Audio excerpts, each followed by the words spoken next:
All right, सो ये हमारा पहला लेक्चर है इलेक्ट्रोडायनामिक्स के हवाले से। तो एक तो सबसे पहले आप लोगों को वेलकम करता हूँ स्कूल के अंदर। ये हमारा रियाजुद्दीन स्कूल जो है फिजिक्स का, उसका ये चौथा सिलसिला है। और हमें बड़ी खुशी है कि ये बड़ी कंटिन्यूटी के साथ और बड़ी डेडिकेशन के साथ जो है वो जारी और सारी है। और लास्ट टाइम दो दफ़ा मैंने, मेरा ख्याल है, क्वांटम मैकेनिक्स पढ़ाई। और एक दफ़ा जो है वो स्पेशल रिलेटिविटी भी पढ़ाई। और कोशिश ये है कि जितने भी आपके अंडर ग्रेड्स के कोर्सेज हैं उनको एक एक करके सबको कवर किया जाए। तो उसके लिए मैं जो पिछले साल हमने किया था रियाजुद्दीन स्कूल ऑन फिजिक्स, उसकी यूट्यूब प्लेलिस्ट में आपको चैट में यहाँ जूम पर शेयर कर रहा हूँ। कोई यहाँ से कॉपी करके फेसबुक पे भी इसको पोस्ट कर दें।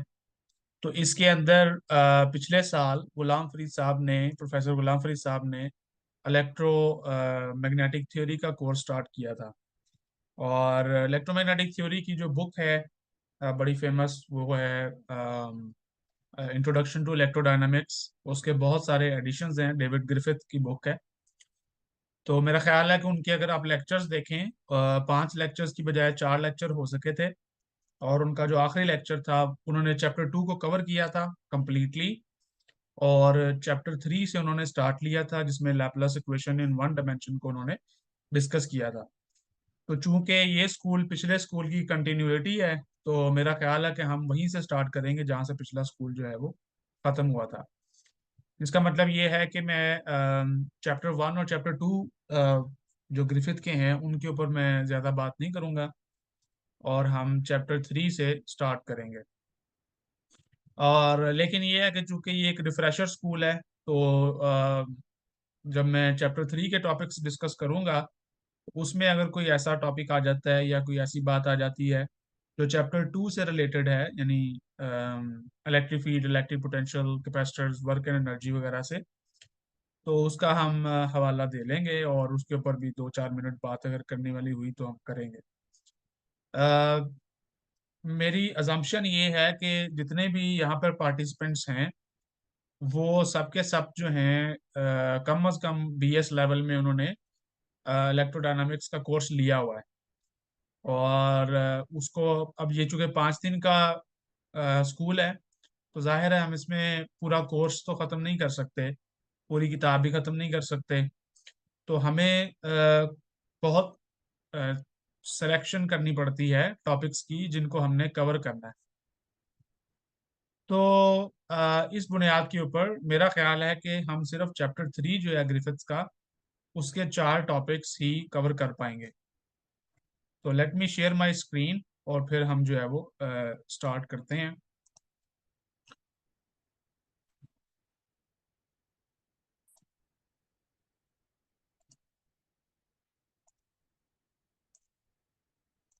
अगर आप लोगों को मेरी स्क्रीन नज़र आ रही है तो काइंडली मुझे चैट बॉक्स में बता दीजिए कि आप मेरी स्क्रीन को देख सकते हैं।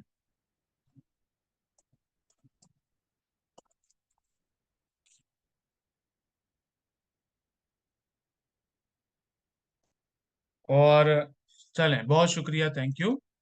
सो यहाँ पर मैंने लिस्ट लिखी है अ, उन टॉपिक्स की जिनको हमने कवर कर लिया था पिछली दफ़ा पिछले स्कूल में, और उनकी भी मैंने लिस्ट दी हुई है जिनको हम जो है वो इस स्कूल के अंदर कवर करना चाहते हैं। ठीक है।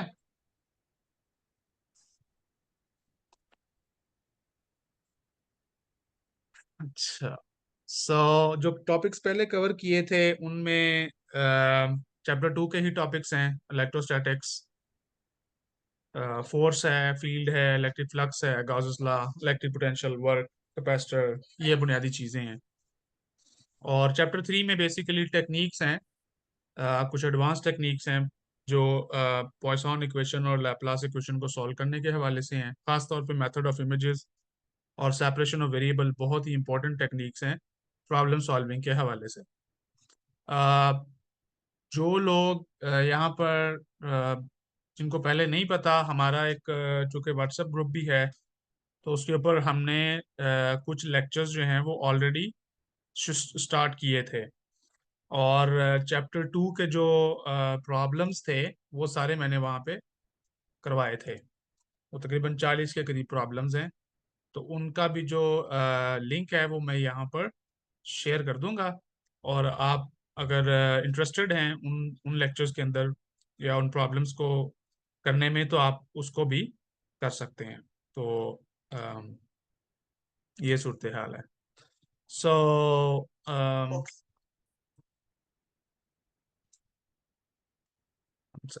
आई थिंक ये मेरा फेसबुक है। ऑलराइट, सो मेरा ख्याल है कि टॉपिक का तारुफ हो गया। तो अब हम चलते हैं लेक्चर्स की तरफ। सो मेरा ख्याल है पिछले स्कूल में ये तारुफ हो गया था कि इलेक्ट्रिक फील्ड कैसे फाइंड किया जाता है, मैग्नेटिक फील्ड कैसे फाइंड किया जाता है, वगैरह वगैरह। तो I think I will start with the Laplace equation. तो लैपलास इक्वेशन को स्टार्ट करने के लिए आप क्या करते हैं, आपका जो स्टार्टिंग पॉइंट होता है वो वो दो पॉइंट्स होते हैं। एक, वो मतलब आप स्टार्ट कर सकते हैं as a divergence and curl of electric field,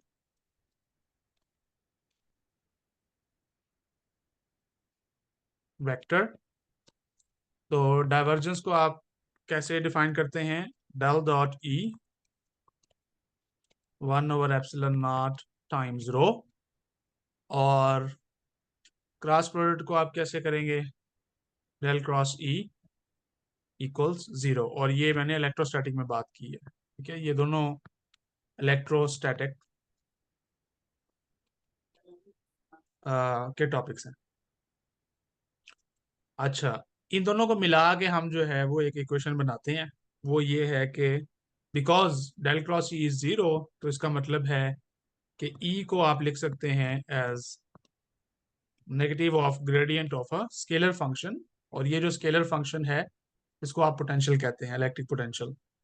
सो दूसरे लफ्जों में आप यूं लिखेंगे कि electric field is the negative of gradient of potential. मतलब ये कि इलेक्ट्रिक फील्ड की डायरेक्शन उस तरफ को होगी जहां पर मैक्सिमम डिक्रीज आएगा पोटेंशियल में।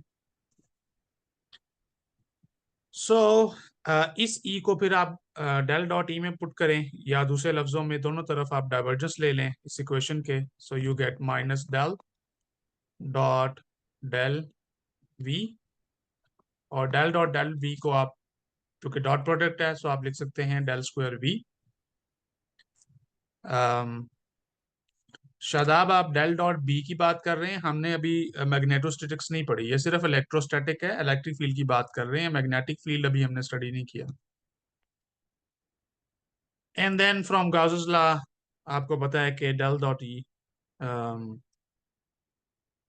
या आप चलें इक्वेशन 1 कह लें या 2 कह लें। So from equation 2, sorry 1,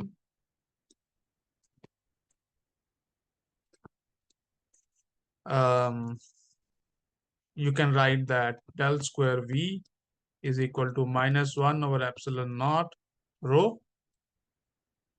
and this is the famous Poisson equation.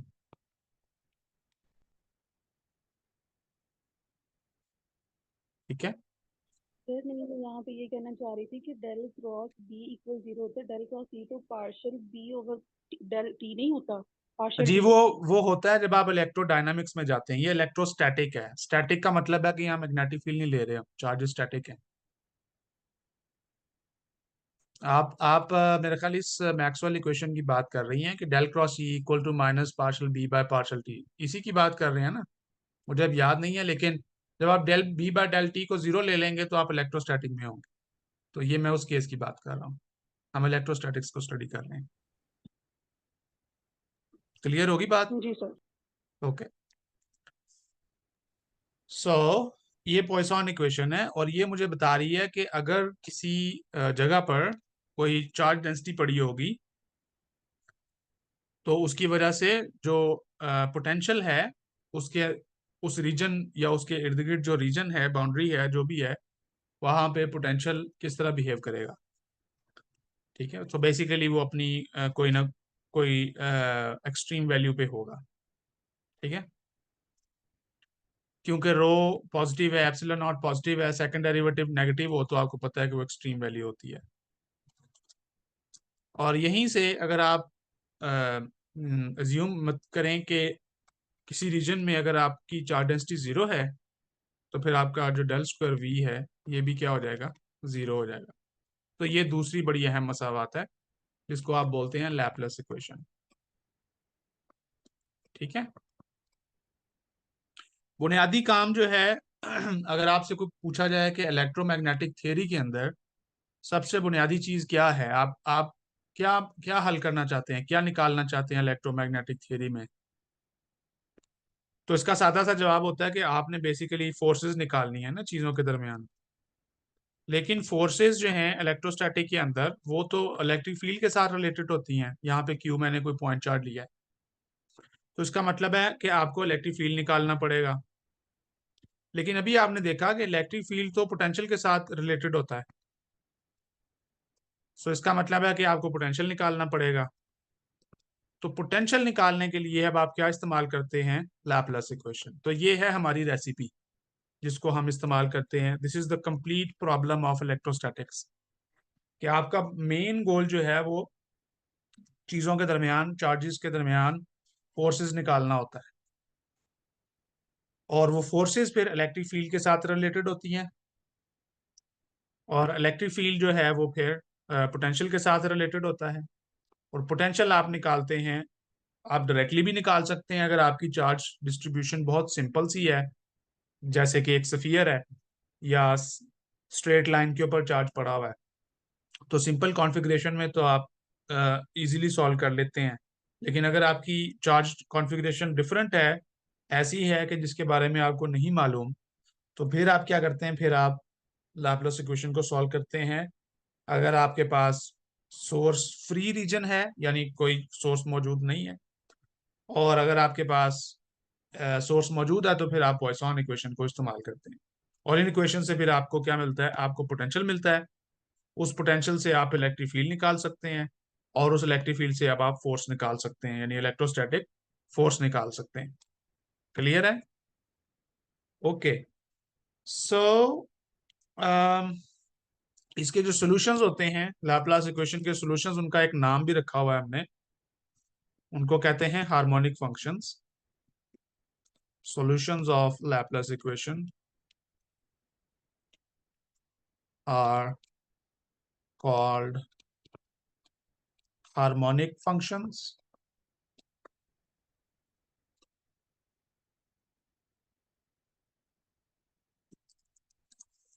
Right.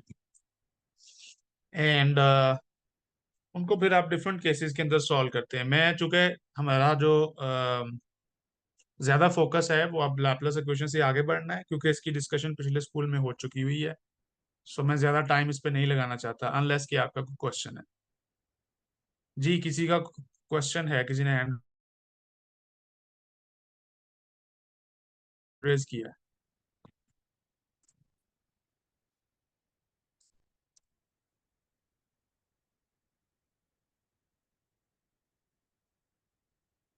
Question है किसी का?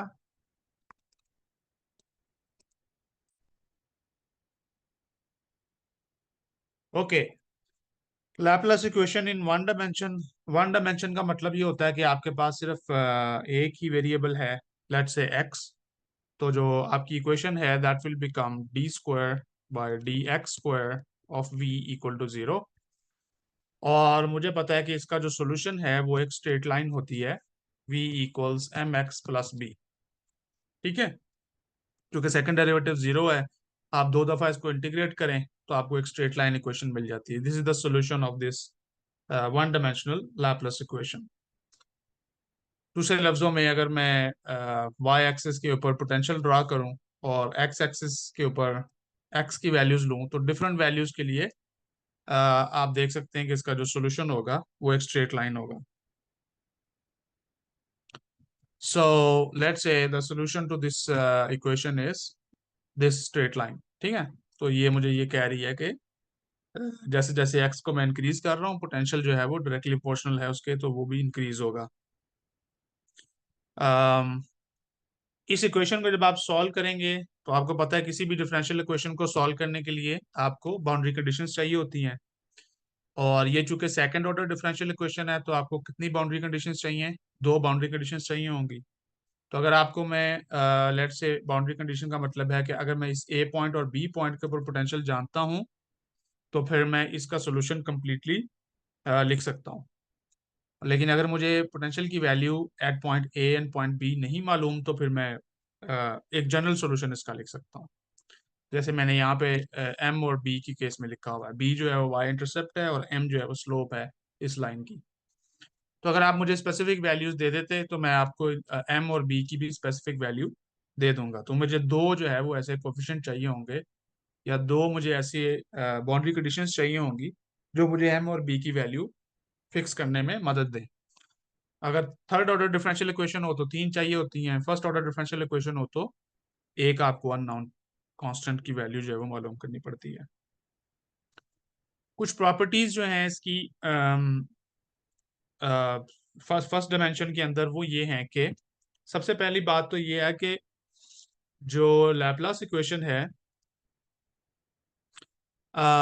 उसका जो सॉल्यूशन है for any some number A, अगर मैं वी एक्स को लिखना चाहूं तो मैं इसको यूं लिख सकता हूं 1/2 X minus A plus V X plus A, ठीक है। और ये मुझे क्या बता रही है? ये क्वेश्चन मुझे बता रही है कि मैंने x में से एक नंबर को कम किया है और x में उसी नंबर को ऐड किया है, तो दो डिफरेंट जगहों पे मुझे उसकी वैल्यू मिल गई है। और इन दोनों वैल्यूज का फिर मैं क्या करता हूँ, एवरेज ले लेता हूँ। एवरेज का मतलब है कि चूंकि दो चीजें हैं उनको दो से डिवाइड करना है तो आपके पास वी एक्स आ जाएगा। So this also describes the solution of Laplace equation in one dimension. तो यहां से हमें ये मालूम पड़ता है कि Laplace equation basically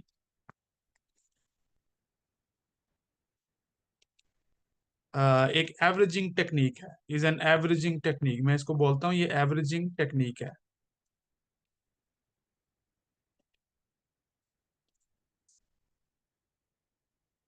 averaging technique का मतलब ये है कि अगर मेरे पास वन डायमेंशन में लैपलास इक्वेशन पड़ी हुई है और मैं उसको सॉल्व करता हूं तो उसका जो सोल्यूशन होगा वो एवरेज वैल्यू होगी बिटवीन टू फिक्स पॉइंट्स,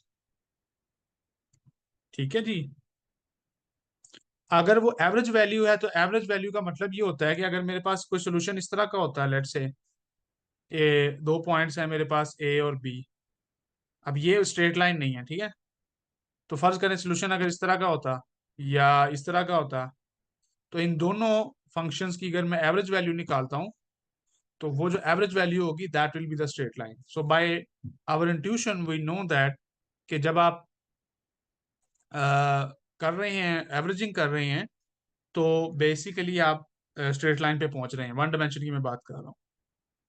तो यहाँ पर देखने से ही आपको मालूम हो रहा है कि जो स्ट्रेट लाइन सॉल्यूशन है वो हर जगह पे सेम मैग्नीट्यूड रखता है, वहां पे पोटेंशियल जो है वो सेम है। इस basically a surface of a line of equal potential, क्योंकि यहाँ पोटेंशियल ना ज्यादा हो रहा है ना कम हो रहा है, उन दोनों की एवरेज लेने से आपको स्ट्रेट लाइन मिल रही है। सो यहाँ से आप ये नतीजा निकालते हैं कि Laplace equation basically, Laplace equation L E से मेरी मुराद लैपलास इक्वेशन है, टॉलरेट्स नो लोकल मैक्सिमा और मिनिमा। उसके अंदर ना मैक्सिमा पाया जाता है ना मिनिमा पाया जाता है,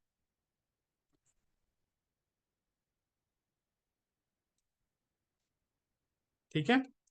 इसका मतलब ये होगा कि इस सॉल्यूशन के अंदर, ये जो मेरा सॉल्यूशन है between two fix points A and B, A से बी के दरमियान किसी भी जगह पे आपके पोटेंशियल की वैल्यू मैक्सिमम या मिनिमम नहीं हो सकती, वो उन दोनों की एवरेज होगी। और जो मैक्सिमम और मिनिमम होगा वो ए और बी यानी एंड पॉइंट्स के ऊपर होगा, ठीक है। और आप अगर इस बात को समझ रहे हैं कि लैपलास इक्वेशन क्या कर रही है, आपको एक ऐसा सॉल्यूशन दे रही है जो किसी भी रीजन के अंदर जितनी भी उतार चढ़ाव आ रहे थे उनको एवरेज आउट कर देती है। ठीक है ना। यहाँ पर नीचे वाली डायग्राम में जरा ज्यादा क्लियर है सिचुएशन, कि मेरे पास सोल्यूशन जो है वो ग्रीन वाला भी हो सकता था, मेरे पास सोल्यूशन जो है ये दूसरा भी हो सकता था। लेकिन जब मैंने सॉल्व किया लाप्लास इक्वेशन को, तो उसने जो मुझे आंसर दिया है वो स्ट्रेट लाइन दिया है ए और बी के दरमियान। तो स्ट्रेट लाइन को आप सुपरपोजिशन समझ सकते हैं इन दोनों फंक्शंस की, जिसका मतलब ये है कि जितने भी मैक्सिमा और मिनिमा होते हैं between two points, Laplace equation उनके दरमियान एक किस्म की एवरेजिंग कर देती है, और एवरेजिंग आउट करने के बाद जो आपका आंसर आता है that is the solution of Laplace equation. दूसरे लफ्जों में, अगर आपके पास दो पॉइंट्स हैं ए और बी, और उनके दरमियान आप लैपलास इक्वेशन सॉल्व करके पोटेंशियल निकालना चाहते हैं, ठीक है। फर्ज करेंगे मेरे पास ए और बी दो पॉइंट्स है, मैं वन डायमेंशन में बात कर रहा हूँ, और मैं लैपलास इक्वेशन को सॉल्व करता हूँ इस रीजन के दरमियान, del square V is equal to zero, ये लैपलास इक्वेशन, और मैं कह रहा हूँ कि ये सोल्यूशन जो इसका होना चाहिए वो ए और बी के दरमियान होना चाहिए। तो लैपलास इक्वेशन की खसूसियत ये है कि मुझे ऑलरेडी पता है कि ये जो सोल्यूशन देगी वो सोल्यूशन ना मैक्सिमम होगा ना मिनिमम पोटेंशियल होगा, वो एवरेज पोटेंशियल होगा। तो ये है ऊपर जो मैंने दो जुमले लिखे हैं उनका physical understanding. You will be at the average value of potential between these two fix points if you solve the Laplace equation. ये वन डायमेंशन में बात की है। टू डायमेंशन में और थ्री डायमेंशन में भी ये बात दुरुस्त है, लेकिन वहां पे जरा इसको समझना थोड़ा सा मुश्किल हो जाता है। यानी आपको थोड़ी सी अपनी सिक्स्थ सेंस से काम लेना पड़ता है, आपको थोड़ी सी अपनी इंट्यूशन से काम लेना पड़ता है इस बात को समझने के लिए। वन डायमेंशन में इस उसूल को समझना आसान है, तो मैंने वन डायमेंशन में आपको इसकी वजाहत पेश की है। अच्छा, अब अगर आपके पास फर्ज करें कि लाप्लास इक्वेशन ना होती, अब ये मेरा सवाल आप लोगों से है जो भी ऑडियंस में बैठे हुए हैं। अब फर्ज करें कि मैं ए और बी के दरमियान लाप्लास इक्वेशन नहीं सॉल्व कर रहा, बल्कि मैं पॉइसन इक्वेशन सॉल्व कर रहा हूं। तो अब मुझे बताएं कि इसका सोल्यूशन जो है वो किस तरह का होगा, आपकी इंट्यूशन क्या कहती है। अब ए और बी के दरमियान अब मैं स्ट्रेट लाइन अगर मैं ऐड करता हूं तो क्या होगा इसमें।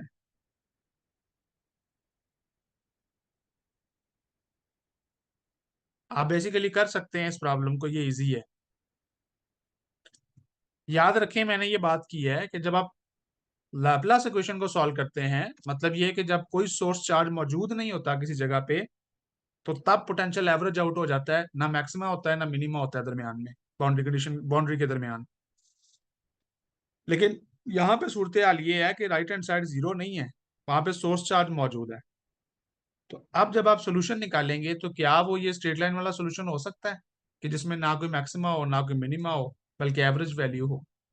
Is it possible?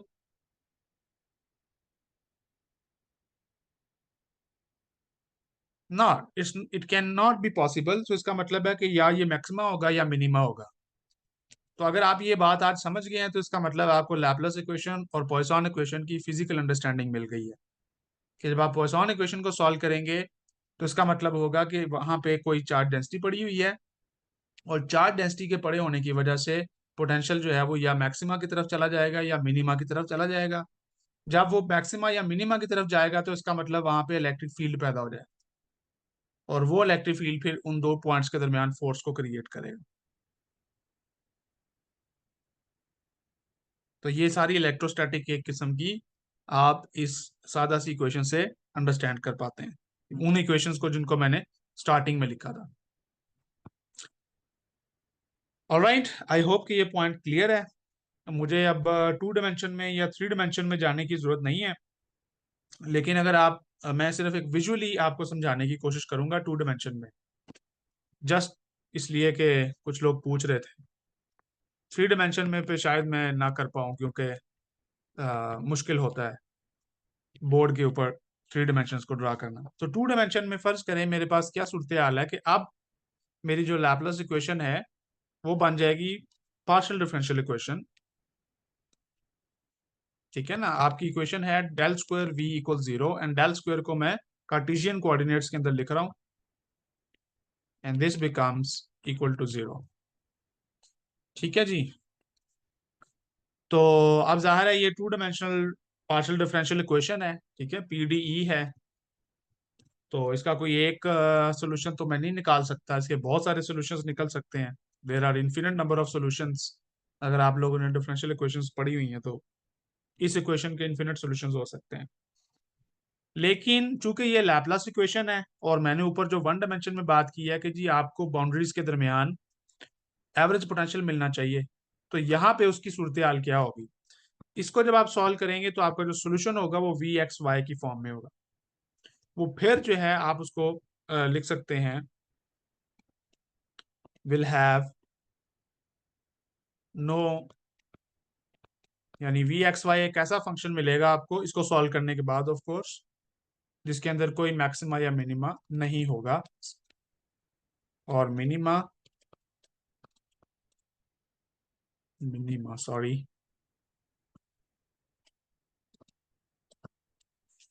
ठीक है, इनसाइड अ बाउंड्री और इनसाइड एन एरिया, ठीक है ना, इनसाइड ए बाउंड्री, किसी बाउंड्री के दरमियान अंदर कोई मैक्सिमा या मिनिमा नहीं होगा। तो फर्ज करेंगे मैं अगर इसको ड्रा करना चाहूँ तो फर्ज करें मेरे पास ये v है जो कि टू डायमेंशनल फंक्शन है, यानी x और y दोनों पर डिपेंड करता है।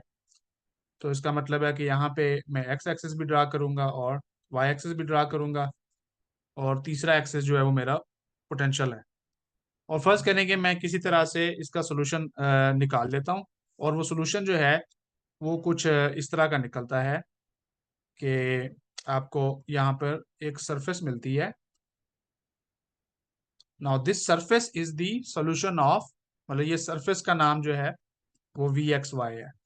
ये एक फंक्शन है, सरफेस को एक फंक्शन से रिप्रेजेंट करते हैं ना जिसके दो डायमेंशन होते हैं। तो ये सरफेस लैपलास इक्वेशन का सॉल्यूशन है। मैं आप क्लेम कर रहा हूं कि ये सरफेस लैपलास इक्वेशन का सॉल्यूशन है। ये मेरा क्लेम है, ठीक है, वी एक्स वाई जो है वो मेरा क्लेम ये है कि ये लैपलास इक्वेशन का सॉल्यूशन है या लैपलास इक्वेशन को सेटिस्फाई करता है। अब इसके ऊपर अगर मैं कोई स्मॉल एरिया जो है, इसको मैं थोड़ा बड़ा कर रहा हूँ, इसके ऊपर मैं कुछ स्मॉल एरिया कंसिडर करता हूँ, लेट्स से अ सर्कल जिसका एरिया मुझे मालूम है, और बल्कि इसकी बजाय मैं सॉल्यूशन को यहाँ पर लूंगा, sorry just give me a second. तो इसके अंदर जो मेरा सॉल्यूशन है, क्योंकि मुझे एक बाउंड्री चाहिए होती है ना सॉल्यूशन के लिए, तो ये जो येलो वाला मैंने सर्कल बनाया है ना यहाँ पर, ये बाउंड्री है। यानी अब चूंकि टू डायमेंशन है ना, तो अब इसलिए आपके पास दो फिक्स पॉइंट नहीं होंगे, बल्कि आपके पास एक सर्कुलर एरिया बनेगा, टू डायमेंशनल एरिया बनेगा। तो ये सर्कल है जिसका रेडियस आप बता सकते हैं कि आर है। अब आपने लेना है इसकी एवरेज। तो एवरेज का फार्मूला आपको पता है क्या होता है, किसी भी चीज की एवरेज क्या होती है।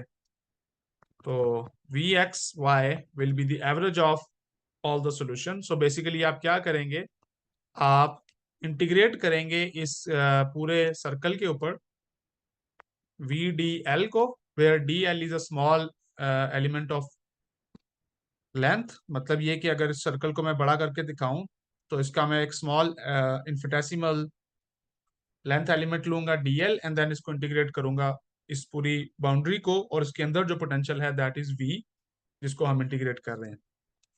और दूसरे लफ्जों में सम भी लिख सकते हैं अगर आपको पेचीदगी हो रही है। तो बेसिकली मैं क्या कर रहा हूँ कि तमाम एक्स वाई पॉइंट्स पर, यानी सर्कल के अंदर जितने भी एक्स वाई पॉइंट्स हैं, उन तमाम एक्स वाई पॉइंट्स पे मैं पोटेंशियल निकाल रहा हूँ, और उन तमाम एक्स वाई पॉइंट्स का जो पोटेंशियल है उसको मैं एवरेज आउट कर रहा हूँ। तो एवरेज करने का मतलब क्या है कि सारे पॉइंट्स का पोटेंशियल जमा करें divided by number of points जो कि इस सर्कल के अंदर आने वाले इस सर्कल के सर्कमफ्रेंस के अंदर आने वाले पॉइंट्स। दूसरे लफ्जों में आप डीएल पे इंटीग्रेट करेंगे।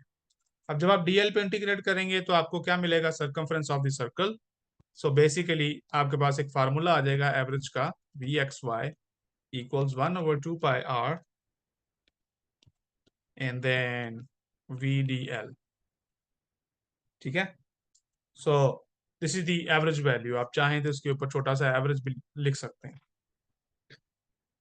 अब यहाँ पे भी यही सूरत हाल हो रही है कि इस सर्कल के अंदर किसी भी जगह के ऊपर अगर आप पोटेंशियल लेंगे तो वो एवरेज वैल्यू होगा। मतलब ये कि अगर मैं इस सर्कल को, फर्ज करें कि अब मैं टेढ़ा मेढ़ा सर्कल बनाऊं, मेरे लिए बहुत मुश्किल है इस तरह बनाना, लेकिन आई विल ट्राई। कि अगर मेरा सर्कल जो है वो कुछ इस तरह का होता कि उसके अंदर किसी जगह पे पोटेंशियल जो है वो ऊपर की तरफ होता और किसी जगह पे पोटेंशियल जो है वो नीचे की तरफ होता। आई डोंट नो कि आपको ये बात समझ आ रही कि नहीं है, बिल्ली सी बन गई है, दोबारा बनाता हूँ। अच्छा, मतलब मैं ये कहना चाह रहा हूँ कि सर्कल किसी जगह से ऊंचा है और किसी जगह से नीचा है, ठीक है, तो वो इस तरह का कोई सर्कल है।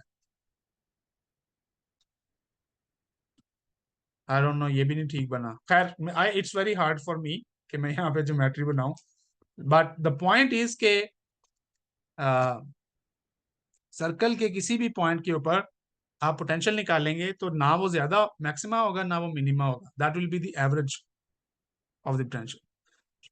तो इसका मतलब ये है कि लैपलास इक्वेशन में जहां जहां पे आप सेटिस्फाई करेंगे लैपलास इक्वेशन को और पोटेंशियल निकालेंगे, that potential will be the average value with no local maxima और minima inside the boundary.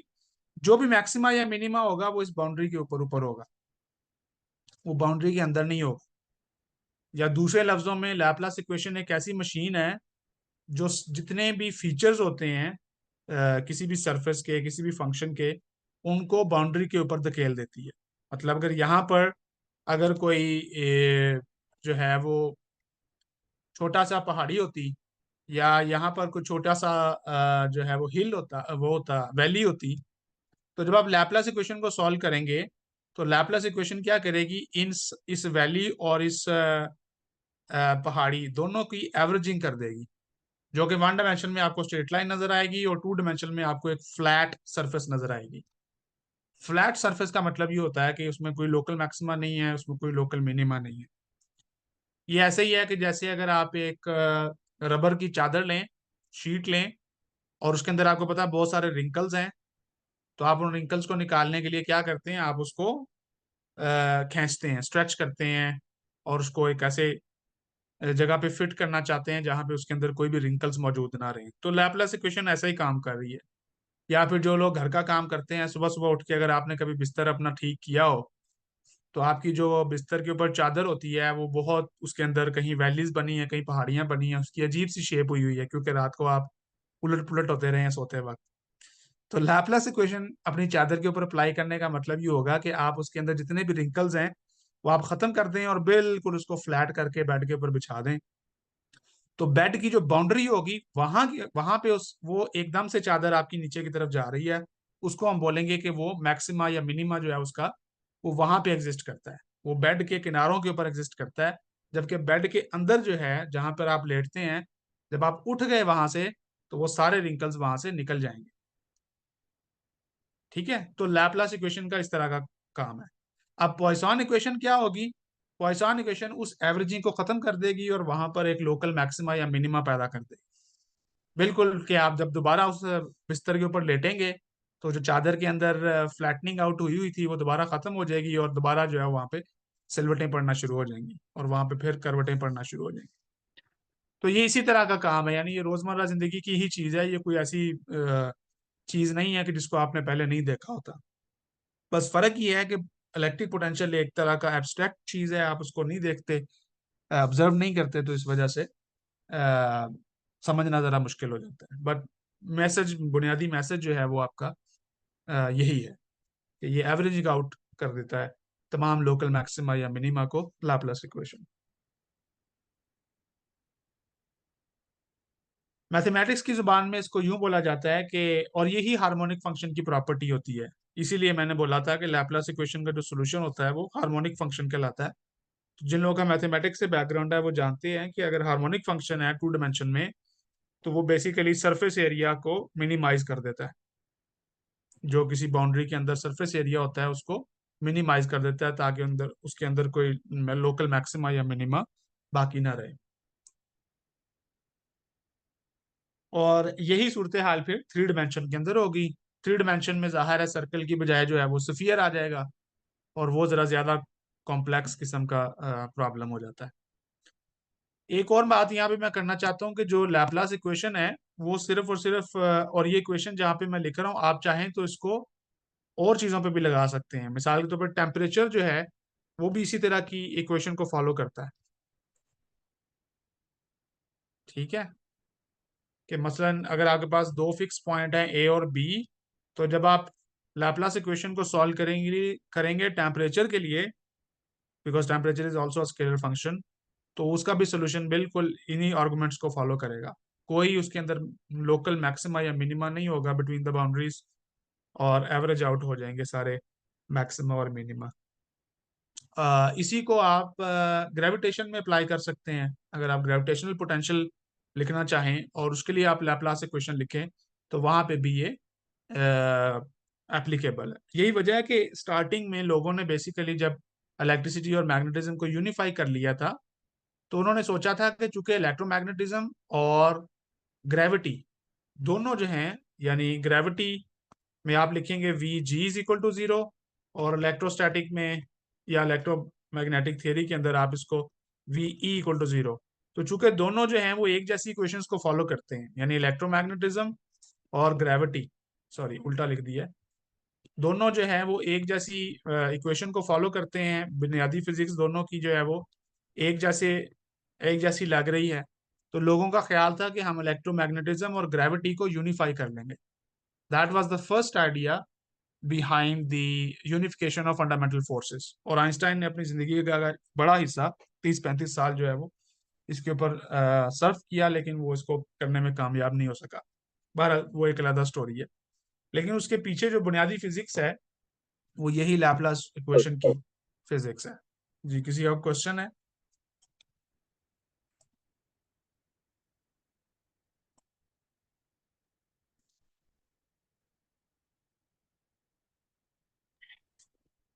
Okay, so I hope कि कुछ ना कुछ हमने इस पे समझ पैदा कर ली है लैपलास इक्वेशन के हवाले से।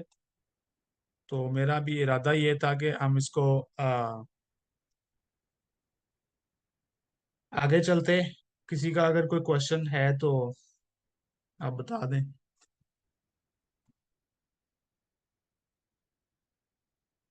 अच्छा, एक चीज और मैं सिर्फ मेंशन करना चाहूंगा, which is the uniqueness theorem. दो यूनिकनेस थ्योरम हैं। वन सेकेंड, आई थिंक मेरा लैपटॉप जो है ना वो हैंग हो रहा है, so I have to restart it.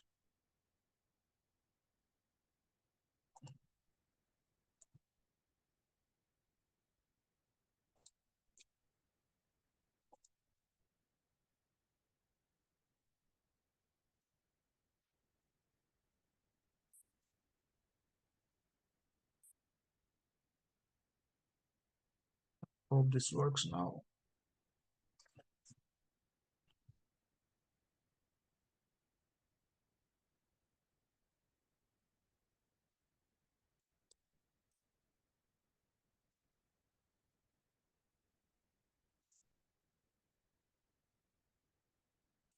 One second.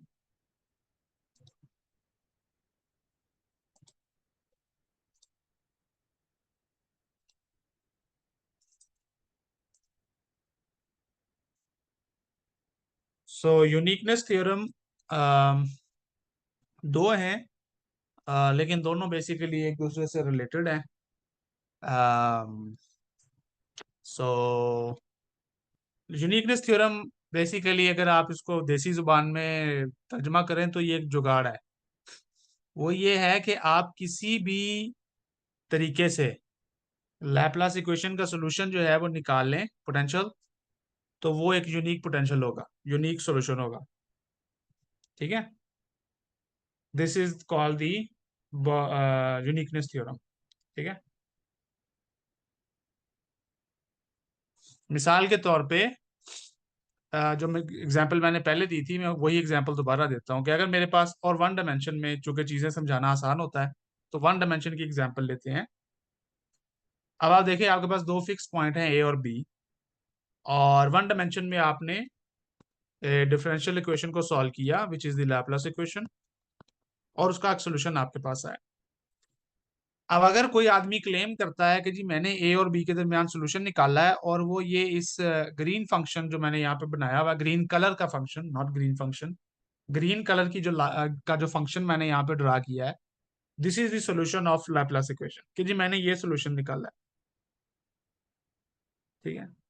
दूसरा आदमी आता है, वो क्लेम करता है कि नहीं जी मैंने एक सोल्यूशन निकाला है इस इक्वेशन का, और वो एक सोल्यूशन जो है ना वो ये येलो वाली लाइन है, जो मैंने येलो कर्व ड्रा किया है, this is the solution of Laplace equation. तो दो लोगों ने क्लेम किया, एक ने क्लेम किया कि V1 जो है is the solution of this equation, दूसरे ने क्लेम किया कि V2 is the solution of this equation.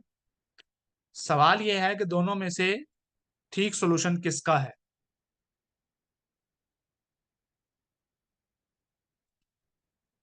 तो यूनिकनेस थ्योरम ये कहता है, जैसा कि मैंने ऊपर वजाहत भी की, कि जब आप लैपलास इक्वेशन को सॉल्व करते हैं, आपको पता है इसने एवरेजिंग आउट कर देना, तो इन दोनों की एवरेज जो होगी that will be the actual solution which is V।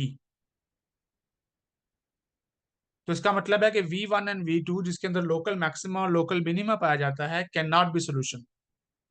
आप फॉलो कर रहे हैं ना इस रीजनिंग को, कि जिस बंदे ने दावा किया था कि V1 सोल्यूशन निकाला है, वो झूठ बोल रहा है, क्योंकि V1 के अंदर लोकल मैक्सिमा और मिनिमा पाया जाता है, नजर आ रहा है। और जिस बंदे ने यह दावा किया था कि V2 सोल्यूशन उसने निकाला है, वो भी झूठ बोल रहा है, क्योंकि यहाँ भी लोकल मैक्सिमा और मिनिमा मौजूद है। और जिस बंदे ने यह दावा किया कि सोल्यूशन V है, जो कि स्ट्रेट लाइन है, वो सही कह रहा है, क्योंकि straight line is the averaging of V1 and V2। यही हमने ऊपर सीखा है। तो इसका मतलब है कि इस वन डायमेंशन में लैपलेस इक्वेशन का सिर्फ एक ही सॉल्यूशन पॉसिबल है, और वो सॉल्यूशन है स्ट्रेट लाइन, और स्ट्रेट लाइन की सिर्फ एक ही इक्वेशन होती है, जो कि मैंने ऊपर लिखी थी पहले, v is equal to M X plus B. अब m और b आप चेंज करते रहें, आप ये m और b की वैल्यू चेंज करके आप जो मर्जी कर लें, m और b को चेंज करके आप स्ट्रेट लाइन को कर्व नहीं बना सकते। ठीक है। तो इसका मतलब है कि एक दफा जो सोल्यूशन मिल गया आपको लैपलास इक्वेशन का, that is the unique solution. और यही मुश्किल होती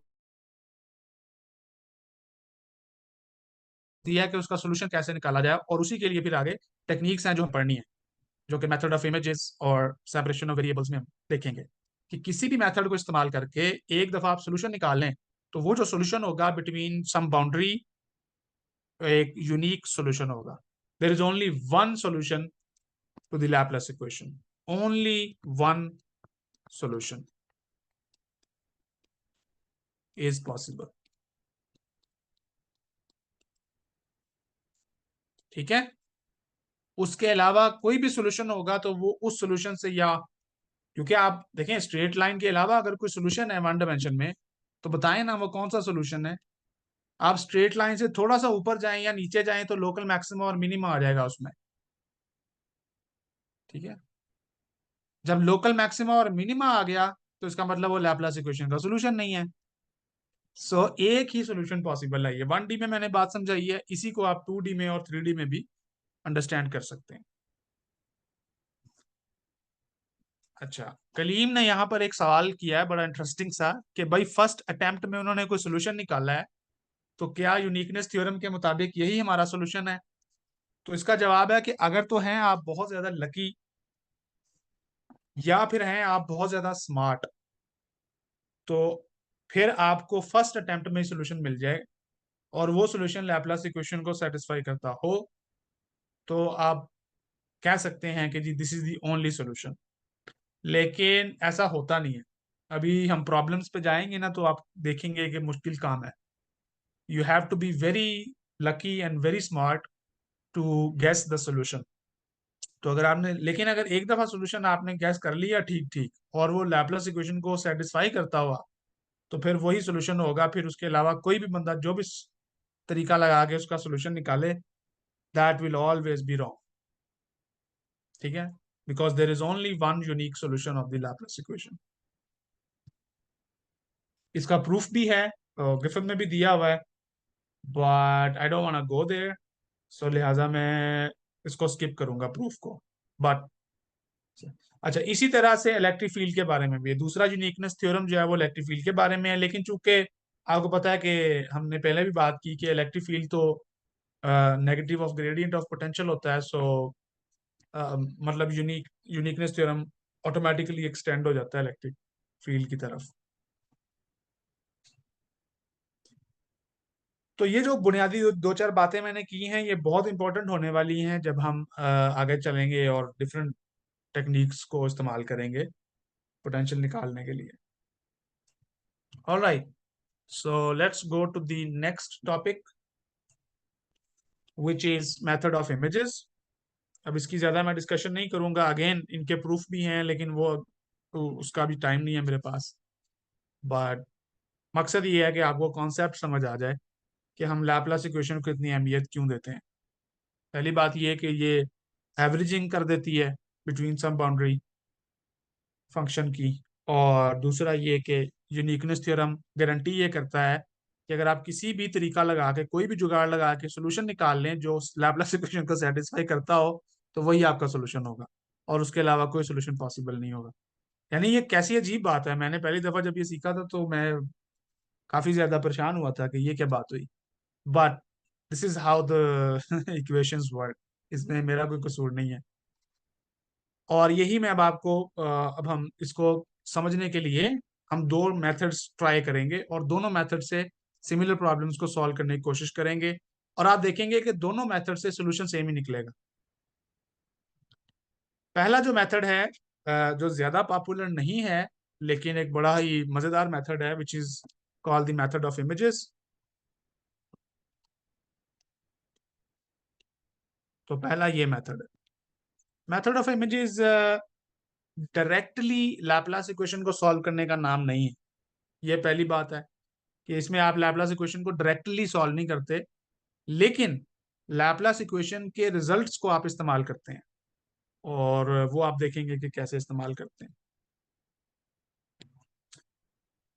उसके लिए एक प्रॉब्लम है जिसके जरिए हम इस मेथड ऑफ इमेजेस को समझने की कोशिश करते हैं. यहाँ इमेजेस से क्या मुराद है, मकसद आपका क्या होगा. आपको कोई दी गई होगी कॉन्फ़िगरेशन और आपको कहा जाएगा कि जी पोटेंशियल निकालें, क्योंकि लैपलास इक्वेशन में पोटेंशियल कोई निकालती है. मैं यहाँ पर एक कॉन्फ़िगरेशन जो है वो इज्यूम कर रहा हूँ. लेट्स इज्यूम कि मेरे पास एक कोऑर्डिनेट सिस्टम है जिसमें वर्टिकल को सॉरी जी एक्सिस लेते हैं. ये ग्रिफिथ की नोटेशन है तो मैं इसी के साथ चलूंगा, आपकी मर्जी है, आप जहां मर्जी एक्स वाई को डिफाइन कर लें.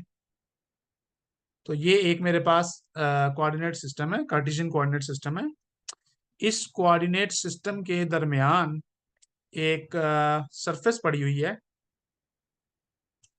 ठीक है, विच इज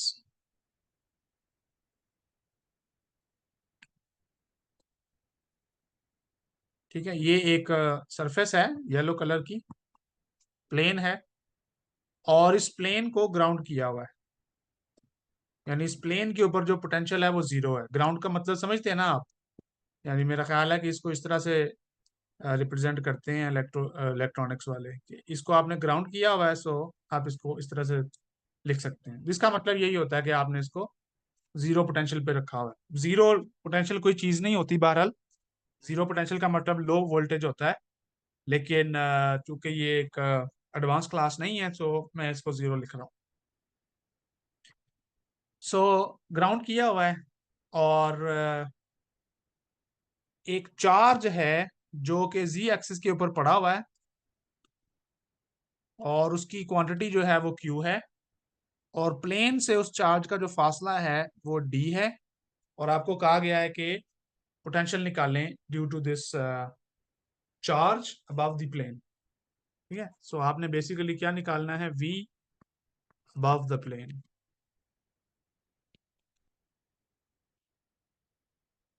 दूसरे लफ्जों में आपने v निकालना है when your z is greater than 0। This is your question.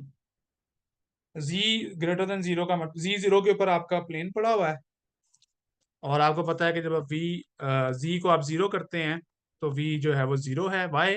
Because this is given that the plane is grounded, तो इसको ग्राउंड किया हुआ है।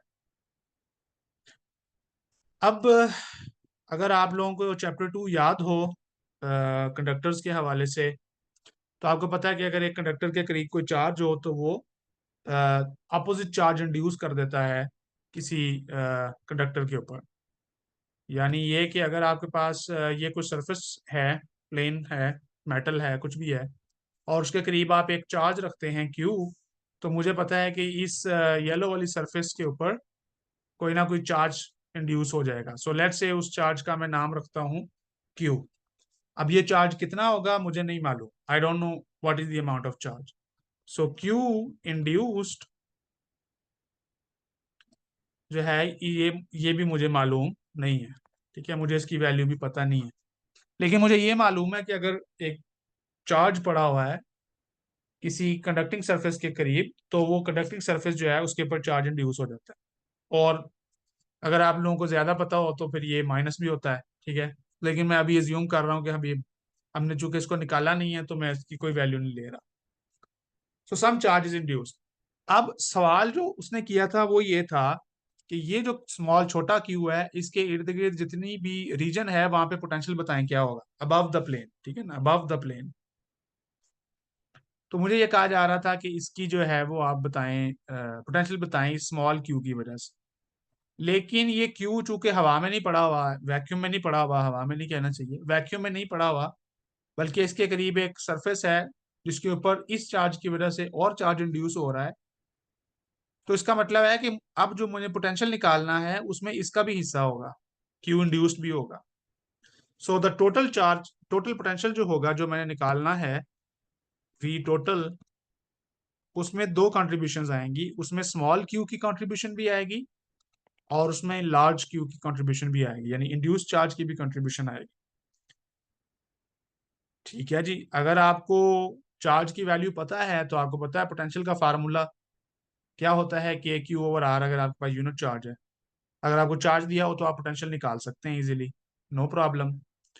But the problem here is कि ये जो इंड्यूस हो रहा है चार्ज इस सरफेस के ऊपर, इसकी वैल्यू मुझे नहीं मालूम। आई don't know the value of this charge. और मुझे ये भी नहीं पता कि ये डिस्ट्रीब्यूट किस तरह हो रहा है उस सरफेस के ऊपर, क्योंकि ये मैंने नहीं किया, ये ऑटोमेटिकली हो रहा है। ये मैंने खुद चार्ज वहां पे नहीं रखा। तो अनलेस के मैं इसको मेजर करने का कोई तरीका निकाल लूं, आई don't know the value of this induce charge. तो अगर आपको इंड्यूस चार्ज की वैल्यू नहीं पता तो ये वाला जो वी क्यू है इसकी वैल्यू भी आपको नहीं पता होगी। So this one is still unknown. तो इसका मतलब है कि ये प्रॉब्लम सॉल्व करना बहुत ही मुश्किल लगा। तो ऐसे प्रॉब्लम्स को सॉल्व करने के लिए मेथड ऑफ इमेजेस जो है वो मुतारफ करवाया जाता है। उसका तरीका ये है कि आप एक यानी और कॉन्फ़िगरेशन ले लें जो कि कुछ इस तरह की हो कि जिसमें आप उसी तरह से z axes, Y axes, X axes define करें और अपना चार्ज उधर ही रखें जहां पहले पड़ा हुआ था, स्मॉल क्यू, और उसका फासला जो है ओरिजिन से वो डी है, और ये कॉन्फ़िगरेशन लें। और इसके साथ ही आप यूं करें कि इसी चार्ज क्यू का एक इमेज क्रिएट करें, एक, यानी यूं अज्यूम करें कि ये जो ग्रीन लाइन के साथ ये जो मैं बना रहा हूं स्क्वायर, ये बेसिकली एक मिरर है। और जब आप मिरर के सामने खड़े होते हैं तो आपका एक इमेज बन जाता है ना उसमें।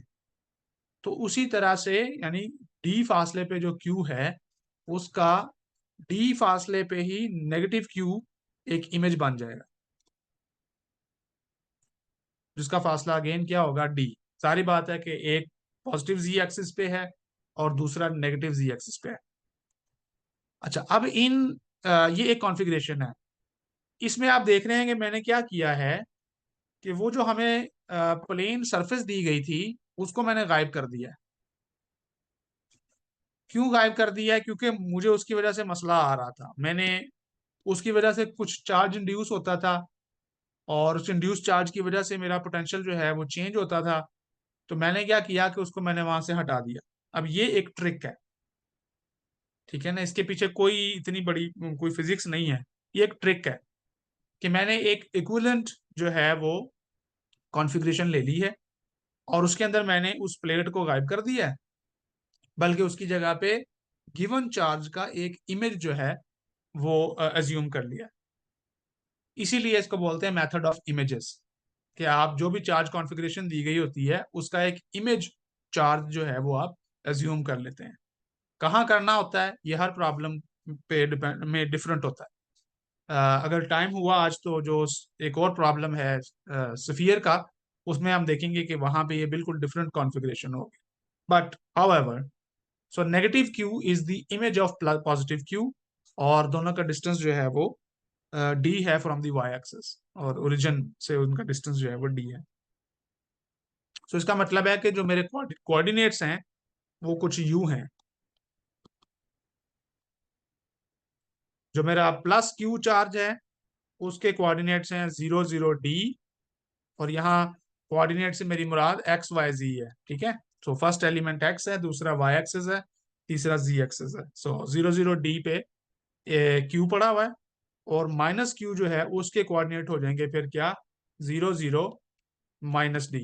सॉरी, यहाँ पे मुझे माइनस भी लिखना चाहिए, मैंने सिर्फ मैग्नीट्यूड लिखा था, लेकिन चूंकि नेगेटिव जी एक्सिस है सो -D वो आ जाएगा। So these are the coordinates. अब अगर आपसे पूछा जाए कि जी पोटेंशियल निकालें, भूल जाए अपने असल प्रॉब्लम को, ये आपको एक प्रॉब्लम दिया गया है, इसका पोटेंशियल निकालें, तो इसका पोटेंशियल निकालना मेरे लिए मसला नहीं है।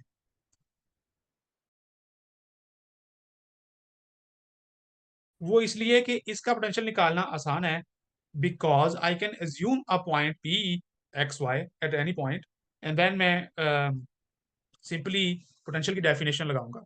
अगर मेरे पास एक सिंगल चार्ज हो और चार्ज से मेरे पॉइंट पी का फासला डी के बराबर हो, ये मैं अब आपको रिमाइंड करवा रहा हूँ, तो पोटेंशियल एट पी पॉइंट क्या होता है, 1/4 pi epsilon naught Q over D, where D is the distance. चलो डी की बजाय इसको आर लिख लेते हैं ताकि कंफ्यूज ना हो हमारे ओरिजिनल प्रॉब्लम्स।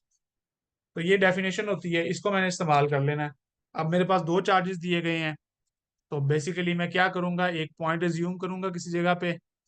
सो प्रॉब्लम ये बन गया है अब कि एक चार्ज यहाँ पड़ा हुआ है क्यू, और एक चार्ज यहाँ पड़ा हुआ है -Q। यहाँ पे मेरा ओरिजिन है जिसको मैं ओ कह लेता हूँ, और ये फासला दोनों तरफ जो है वो मुझे पता है, डी और -D। तो यहाँ पर किसी किसी जगह पे अगर मैं कोई पॉइंट ले लेता हूँ, सो लेट्स से यहाँ पे मैं कोई पॉइंट ले लेता हूँ एक्स वाई, तो उस पॉइंट तक मैं इन दोनों चार्जेस का जो फासला है वो निकाल सकता हूँ। वो मेरे लिए मसला नहीं है, बिकॉज आई नो मैथमेटिक्स, और पाइथागोरस थ्योरम वगैरह भी आप लगा सकते हैं। सो फर्ज करें कि इस पॉइंट का जो डिस्टेंस है वो है z, ठीक है। So I can just write from the origin 1/4 pi epsilon nought, positive charge के लिए मैं लिखूंगा +Q ओवर, जो डिस्टेंस आएगा बाय डेफिनेशन डिस्टेंस होता है x² + y² + z², लेकिन z चूंकि अब ओरिजिन से नहीं लिया जा रहा, सो लिहाजा यहाँ पे वो आ जाएगा z - D, क्योंकि आप ओरिजिन के ऊपर नहीं खड़े हुए बल्कि z - D पॉइंट पे खड़े हुए। एंड देन प्लस दूसरे चार्ज के लिए आप लिखेंगे -Q, क्योंकि उसका मैग्नीट्यूड माइनस है, and then divided by x² + y², और वो चूंकि अब डी फासला दूर पड़ा हुआ है, so this can be written as z + D², और दोनों के ऊपर स्क्वायर रूट भी आएगा। This is simply Pythagoras theorem, वो लगा के मैंने ये येलो लाइंस हैं इनको मैंने फाइंड आउट कर लिया है, ठीक है। इसकी डिटेल में मुझे जाने की जरूरत नहीं है, इट्स वेरी सिंपल थिंग, मतलब आप कर सकते हैं। सो सारी कहानी डालने का मकसद ये है कि हमने एक कॉन्फ़िगरेशन ली और उस कॉन्फ़िगरेशन का हमने पोटेंशियल निकाल लिया है। अच्छा, अब ऐसा करते हैं कि इस पोटेंशियल की कुछ प्रॉपर्टीज को देखते हैं। पहली प्रॉपर्टी आप ये देखें कि when z is equal to D, sorry, so when d is equal to zero, sorry, d is equal to zero का क्या मतलब होता है? यहाँ पर d इक्वल टू जीरो का मतलब होगा कि आप किस पॉइंट के ऊपर हैं? आप प्लेन के ऊपर हैं, ठीक है ना। ये कॉन्फ़िगरेशन जो है वो ये बता रही है कि आप इस प्लेन के ऊपर हैं, ठीक है, जिसमें आपका z जो है वो जीरो हो गया या d जीरो हो गया on the plane. Original problem की मिसाल में दे रहा हूं, लेकिन असल में आप ओरिजिन के ऊपर हैं, आप यूं कह सकते हैं। तो उसमें क्या होगा, q और माइनस क्यू जीरो हो जाएगा। सॉरी, d नहीं z लिखना चाहिए मुझे। So v is equal to आपके पास क्या आएगा, zero, when d is equal to zero, right. ये पॉइंट समझ में आ रहा है ना? when z is equal to zero, you are on the origin or on the xy plane। तो xy प्लेन के ऊपर आपका पोटेंशियल क्या है, जीरो है। और दूसरी बात आप ये देखें कि when z इज पॉजिटिव, जब आपका z जो है वो पॉजिटिव हो, तो फिर आप क्या करेंगे, आपका सोल्यूशन जो है वो कौन सा होगा? आपका सोल्यूशन जो है वो प्लस क्यू वाला होगा, ठीक है। सोल्यूशन इज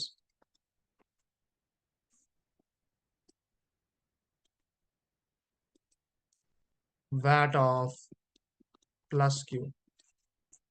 तो ये जो दो चीजें हमने इस सॉल्यूशन के अंदर ऑब्जर्व की हैं, जो कि इस प्रॉब्लम का सॉल्यूशन है, जो मैंने यहाँ पर एक फेक प्रॉब्लम बनाया था, ये वाला, जिसमें मैंने शीट को गायब कर दिया था, तो ये एक फेक प्रॉब्लम था। इस प्रॉब्लम की जो सॉल्यूशन निकला है वो इन दो कंडीशंस को सेटिस्फाई कर रहा है कि पॉजिटिव जी एक्सिस पे सॉल्यूशन पॉजिटिव चार्ज का है, और when z is equal to zero, I don't know why I am writing d, जब z जीरो होगा तो आपका पोटेंशियल भी जीरो होगा। तो क्या यही वो चीज नहीं है जो हमें यहाँ पे पूछी गई थी स्टार्टिंग में, ये जो मैंने अभी हाईलाइट की है, कि हम एक ऐसा सोल्यूशन चाह रहे थे कि जिसमें z जीरो पे वो जीरो हो जाए और z पॉजिटिव के ऊपर आपका वो पॉजिटिव चार्ज का सोल्यूशन बने, जो कि हमें पॉजिटिव चार्ज दिया है, क्योंकि हमें नेगेटिव चार्ज नहीं दिया हुआ था। सो ये बेसिकली इन दो बाउंड्री कंडीशंस को सेटिस्फाई करता हुआ सोल्यूशन है, जो मैंने एक डिफरेंट प्रॉब्लम के लिए निकाला है। लेकिन यूनिकनेस थ्योरम मुझे ये कहता है कि अगर दो बाउंड्री कंडीशंस के दरमियान कोई पोटेंशियल मौजूद है जो उस दो बाउंड्री कंडीशन को सेटिस्फाई कर रहा है, और वो सोल्यूशन है लैपलास इक्वेशन का, तो वही आपके प्रॉब्लम का भी सोल्यूशन है। सो फ्रॉम यूनिकनेस थ्योरम, ये यूनिकनेस थ्योरम की पावर है।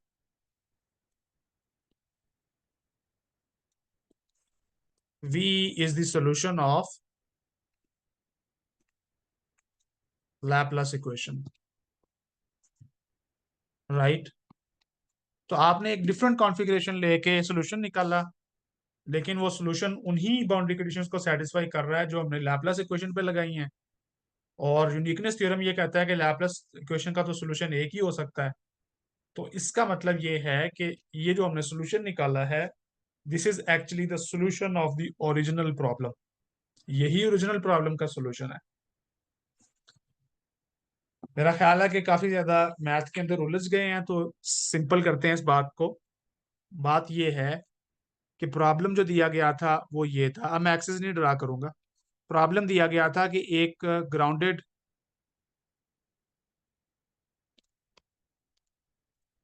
प्लेन है और उसके ऊपर एक पॉजिटिव चार्ज पड़ा हुआ है, और बताया पूछा ये जा रहा था कि इसका सोल्यूशन निकालें, पोटेंशियल निकालें अबव द प्लेन, प्लेन के ऊपर वाले रीजन में उसका सोल्यूशन निकालें। तो हमने क्या किया, हमने जुगाड़ लगाई और हमने इस प्रॉब्लम की बजाय इस प्रॉब्लम को सॉल्व किया कि जी प्लस क्यू को तो उधर ही रहने देते हैं, और प्लेन की जगह प्लेन की जगह पे जो भी प्लेन पड़ा हुआ था उसको गायब कर देते हैं, जिसको मैं यहाँ पे चले ओ से रिप्रेजेंट करता हूँ। यहाँ भी मैं उस पॉइंट को ओ से रिप्रेजेंट कर लेता हूँ। तो ओ पॉइंट तो रह गया, लेकिन प्लेन गायब कर दिया मैंने, और उसी चार्ज का उसी फासले के मैग्नीट्यूड पर मैंने एक नेगेटिव चार्ज एज्यूम कर लिया, और मैंने इस प्रॉब्लम का सोल्यूशन निकाला। ठीक है, जिसमें दो हिस्से थे। इसमें एक एक हिस्सा था प्लस क्यू चार्ज का, और दूसरा हिस्सा था माइनस क्यू चार्ज का। तो इस सॉल्यूशन के अंदर मैंने देखा कि यह सॉल्यूशन उन बाउंड्री कंडीशंस को सेटिस्फाई कर रहा है जो इस सॉल्यूशन के लिए दरकार है। और चूंकि ये जो सॉल्यूशन है इधर वाला, इसको मैं लैपलास इक्वेशन से सॉल्व कर रहा हूं, और लैपलास इक्वेशन से सॉल्व करते वक्त मैंने एक v निकाल लिया है जो कि इस कॉन्फ़िगरेशन के लिए था, but it satisfies the boundary conditions of Laplace equation. तो यूनिकनेस थ्योरम के मुताबिक ये सॉल्यूशन जो मैंने निकाला है, this is also the solution of this problem.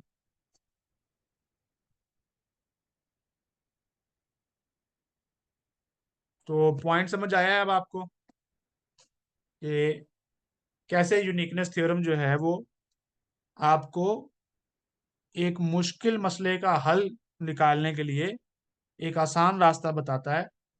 वो ये कि जो कंडक्टर आपके चार्ज के पास पड़ा हुआ है उस कंडक्टर को गायब कर दो, और उससे इक्विवेलेंट एक नया प्रॉब्लम डिजाइन करो जो कि सादा हो। उस सादा प्रॉब्लम को सॉल्व कर लो, उसका जो भी सोल्यूशन आएगा, अगर उसकी बाउंड्री कंडीशंस वही हो जो आपके ओरिजिनल प्रॉब्लम की हैं, तो बस आपने ओरिजिनल प्रॉब्लम भी सॉल्व कर लिया। So if the uniqueness theorem was not true, then आप मेथड ऑफ इमेजेस अप्लाई नहीं कर सकते थे। ये बात यहां तक समझ आ गई है?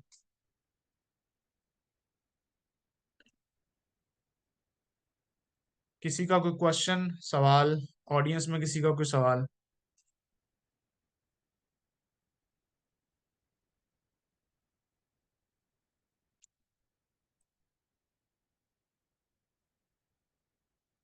चले, अगर क्वेश्चन नहीं है तो एक और इसी से मुताल्लिक एक और चीज है जो हम निकाल सकते हैं, विच इज दी, मतलब अगर आप में से कोई पूछे कि जी शुरू में मैंने बात की थी कि इस positive charge plus Q charge की वजह से हमारी जो ओरिजिनल सरफेस थी उसके ऊपर कोई चार्ज इंड्यूस होता है जिसको मैंने क्यू बोला था, याद है?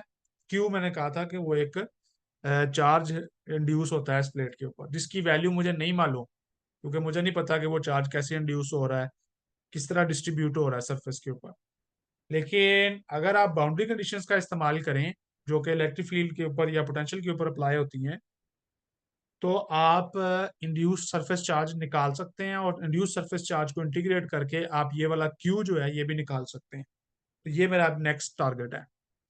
So my next problem is, इसी प्रॉब्लम को एक्सटेंड करते हुए अगेन मैं चलें दोबारा शक्ल बना देता हूँ कि मेरे पास एक प्लेन है, और मुझे ये कहा जा रहा है कि प्लस क्यू चार्ज उसके करीब पड़ा हुआ है, जिसका फासला जो है वो डी है प्लेन से, और उस चार्ज की वजह से इसके ऊपर एक सरफेस चार्ज डेंसिटी अपीयर होती है।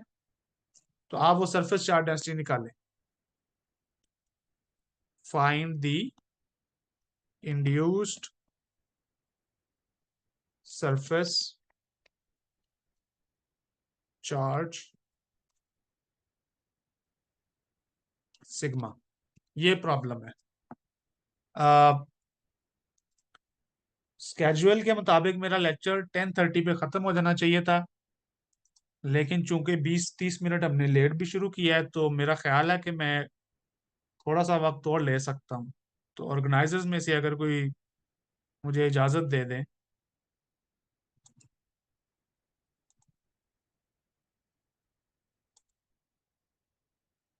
तो मैं इस को कंक्लूड कर लेता हूँ कि हम जो इंड्यूस चार्ज है वो कितना निकालते हैं। कोई है राब्ते में?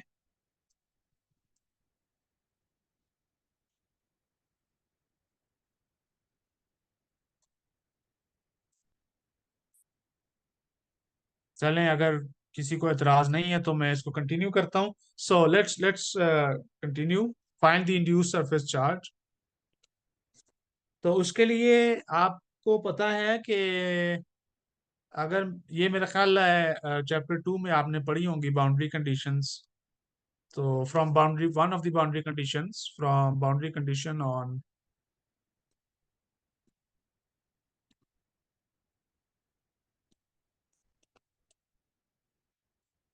आई डोंट नो कि मुझे बाउंड्री कंडीशंस को रिपीट करने की ज़रूरत है। बाउंड्री कंडीशंस ये कहती हैं कि जो अगर मेरे पास एक सरफेस है और इलेक्ट्रिक फील्ड में अगर उसके अबव और बिलो निकालूं तो उसका सिर्फ नॉर्मल कंपोनेंट जो है वो बाकी बचता है। This is the condition on the not, sorry, मैं अपने स्टेटमेंट वापस लेता हूँ, मैं दोबारा इसको कहता हूँ कि अगर आपके पास किसी जगह पे कोई सरफेस चार्ज है और आप मूव कर रहे हैं वैक्यूम में और आप किसी सरफेस चार्ज से इनकाउंटर होता है आपका, तो आपका इलेक्ट्रिक फील्ड का जो नॉर्मल कंपोनेंट होगा that will B discontinuous, and the parallel component या टेंजेंशियल कंपोनेंट जो होगा दैट विल बी कंटिन्यूअस। मेरा ख्याल है ये आपको पता होना चाहिए। सिर्फ रिवाइज करने के लिए मैं आपको समझाने के लिए सिर्फ ये बात कर रहा हूँ कि फर्ज करें कि मैं पहले इस रीजन में हूँ और मैं चलता जा रहा हूँ और किसी जगह पे कोई सोर्स है और आगे कोई सिंक है, तो इलेक्ट्रिक फील्ड मौजूद है और वो चलता जा रहा है, रास्ते में कुछ नहीं है। सो लिहाजा it is a very continuous quantity. ठीक है ना, इलेक्ट्रिक फील्ड एक वेक्टर क्वांटिटी है, फंक्शन है, और वो कंटिन्यूस है। लेकिन दूसरे केस में अगर फर्ज करें कि इलेक्ट्रिक फील्ड के रास्ते में कोई सरफेस चार्ज डेंसिटी आ जाती है, तो फिर ये जो आपका इलेक्ट्रिक फील्ड होता है ये दो हिस्सों में बढ़ जाता है। एक को आप कहते हैं बिलो और दूसरे को आप कहते हैं अबव। और इस सरफेस चार्ज की वजह से, रास्ते में सरफेस चार्ज आने की वजह से, आपका जो अबव इलेक्ट्रिक फील्ड और बिलो इलेक्ट्रिक फील्ड है वो कंपोनेंट्स में डिसॉल्व होता है और टोटल इलेक्ट्रिक फील्ड तो डिसकंटिन्यूस हो जाता है।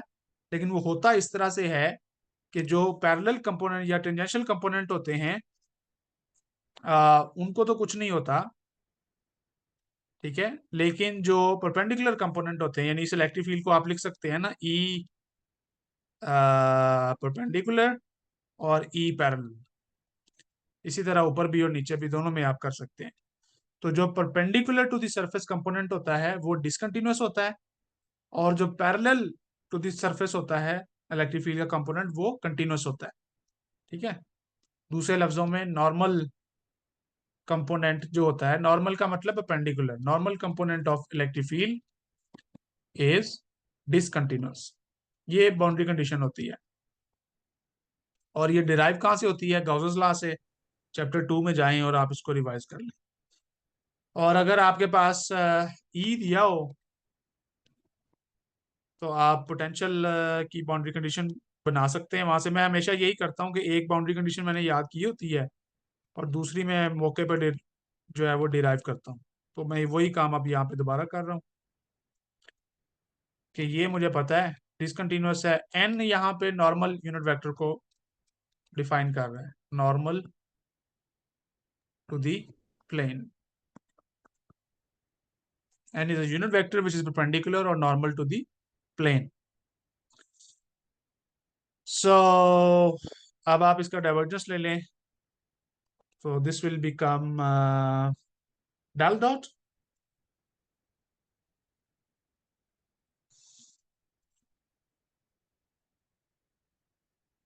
सॉरी नहीं, क्या पोटेंशियल के लिए क्या होता है,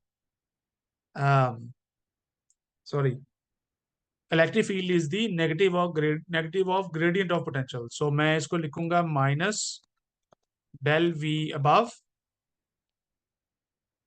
and then minus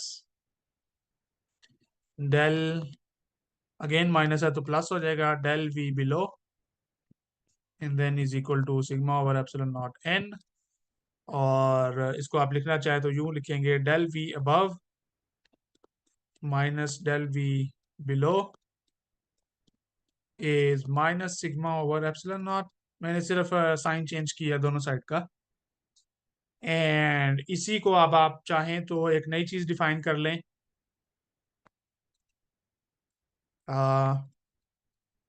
normal derivative इसको बोलते हैं, नॉर्मल डेरिवेटिव। और नॉर्मल डेरिवेटिव का मतलब होता है कि ग्रेडियंट जो है पोटेंशियल का, उसका डॉट प्रोडक्ट ले लें नॉर्मल वेक्टर के साथ। So basically gradient in the direction of the normal component, ये मैंने लिया है, इसको बोलते हैं नॉर्मल डेरिवेटिव। नॉर्मल यहाँ अगेन परपेंडिकुलर के मानों में है, नॉर्मल एबनॉर्मल वाली बात नहीं है यहाँ पे। So it's called the normal derivative of potential. So अगर मैं N del V dot N की शक्ल में इसको लिखूं तो I can write it as partial V above by n minus partial v below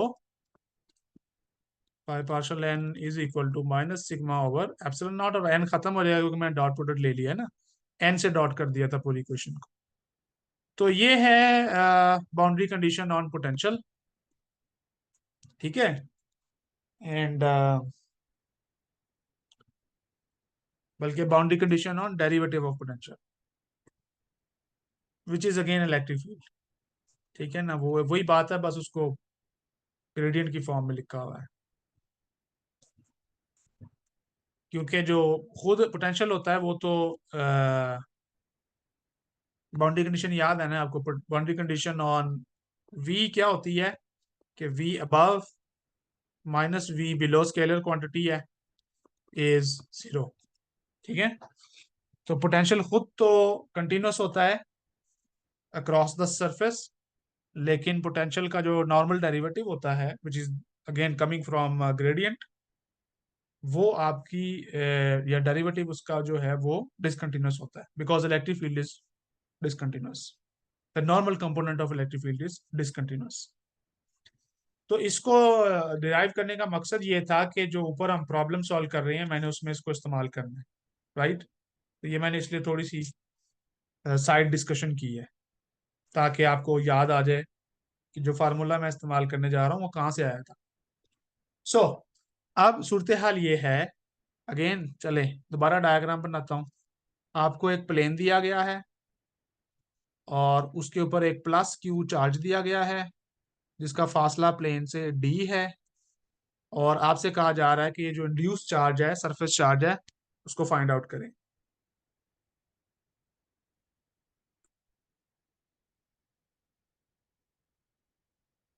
then आप क्या करेंगे, आप पोटेंशियल वाली जो बाउंड्री कंडीशन है वो अप्लाई करेंगे।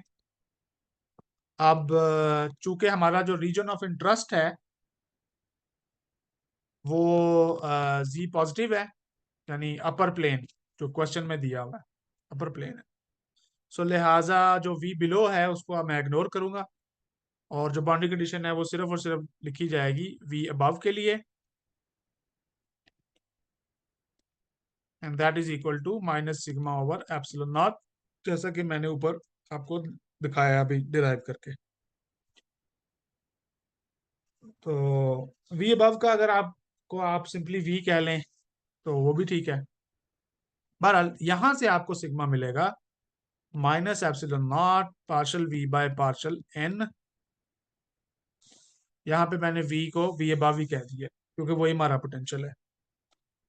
अब इसका मतलब यह है कि अगर मुझे पोटेंशियल दिया गया हो तो मैं उसका नॉर्मल डेरिवेटिव लेकर सिग्मा निकाल सकता हूँ।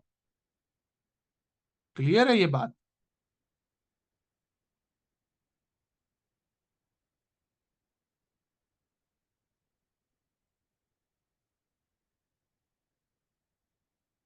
सो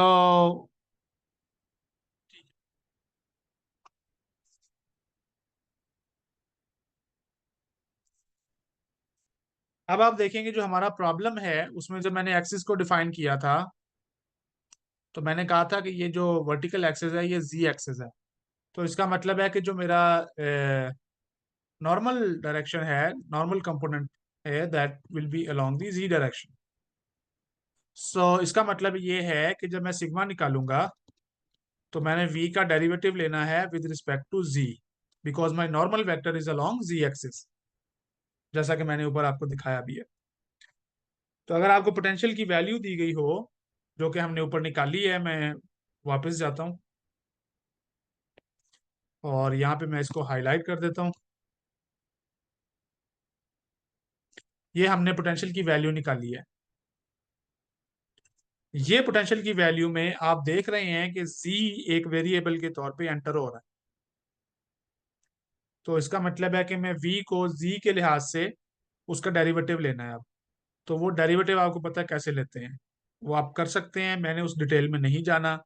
जैसे सिंपल अलजबरा, सॉरी कैलकुलस, आप इसका डेरिवेटिव लें और उस डेरिवेटिव को अब आप इस फार्मूले में दाखिल करें। ये जो फार्मूला मैंने आपको बना दिया है, तो ये आपको सरफेस चार्ज डेंसिटी देगा। तो मैं सिंपली इसकी वैल्यू जो है वो लिखूंगा। इसको अब आप खुद कर सकते हैं, डू योर सेल्फ। तो आपका जो सिग्मा आएगा that will be minus Q D divided by 2 pi X square plus Y square plus D square and then 3/2 power उसकी आ गई। So this is the surface charge density. यानी जब आप डेरिवेटिव लेंगे v का और बाकी सारी कैलकुलेशन सिंप्लीफाई करेंगे, सो this is the solution. This is the surface charge जो कि इंड्यूस हो रहा है ऑन द प्लेन। अब अगर आप गौर फरमाएं इसकी प्रॉपर्टीज के ऊपर, तो पहली चीज आपको नजर आ रही है कि ये जो सिग्मा आपने निकाला है ये नेगेटिव है। अब देखें नीचे तो हर चीज पॉजिटिव है, X square Y square D square they are all positive squares हैं। न्यूमरेटर में डी है which is again distance positive. Q जो है ये आपका जो गिवन चार्ज है दैट वाज पॉजिटिव, ठीक है ना, क्यू तो आपका पॉजिटिव था। तो ये जो नेगेटिव आ रहा है इसका मतलब है कि ये किसकी प्रॉपर्टी है, ये सिग्मा की प्रॉपर्टी है, ये सरफेस चार्ज की प्रॉपर्टी है। ये इंड्यूस्ड सरफेस चार्ज है जो कि नेगेटिव डेंसिटी दे रहा है। मेरा ख्याल है कि ये हमारी एक्सपेक्टेशन भी थी स्टार्टिंग में जब मैंने आपको प्रॉब्लम इंट्रोड्यूस किया था, और मैंने कहा था कि जी ये ग्राउंडेड सरफेस है और यहाँ पे प्लस क्यू चार्ज पड़ा हुआ है। तो जब आप प्लस क्यू चार्ज किसी कंडक्टर के करीब रखते हैं तो क्या होता है, उसके ऊपर नेगेटिव चार्ज आ जाता है, ठीक है, उसके ऊपर नेगेटिव चार्ज इंड्यूस होता है। चार्ज इंड्यूस जो होता है उसके अपोजिट होता है, और ये हमें चैप्टर 2 से मालूम है। तो ये this was kind of our expectation that sigma is negative as expected. हमारी एक्सपेक्टेशन भी यही थी कि जो इंड्यूस चार्ज होगा that will be opposite to the given charge. और अगर आप निकालें, थोड़ा सा आप मैथ और कर लें, तो आप टोटल चार्ज भी निकाल सकते हैं।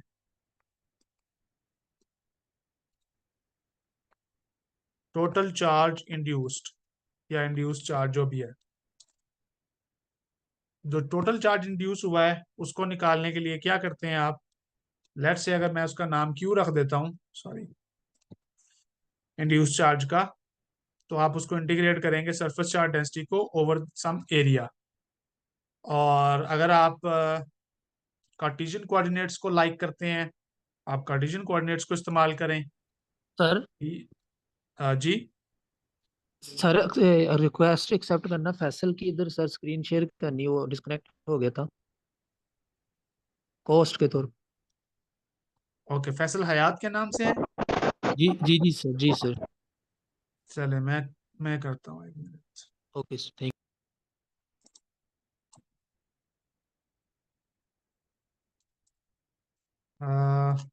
किधर गया, just give me a second.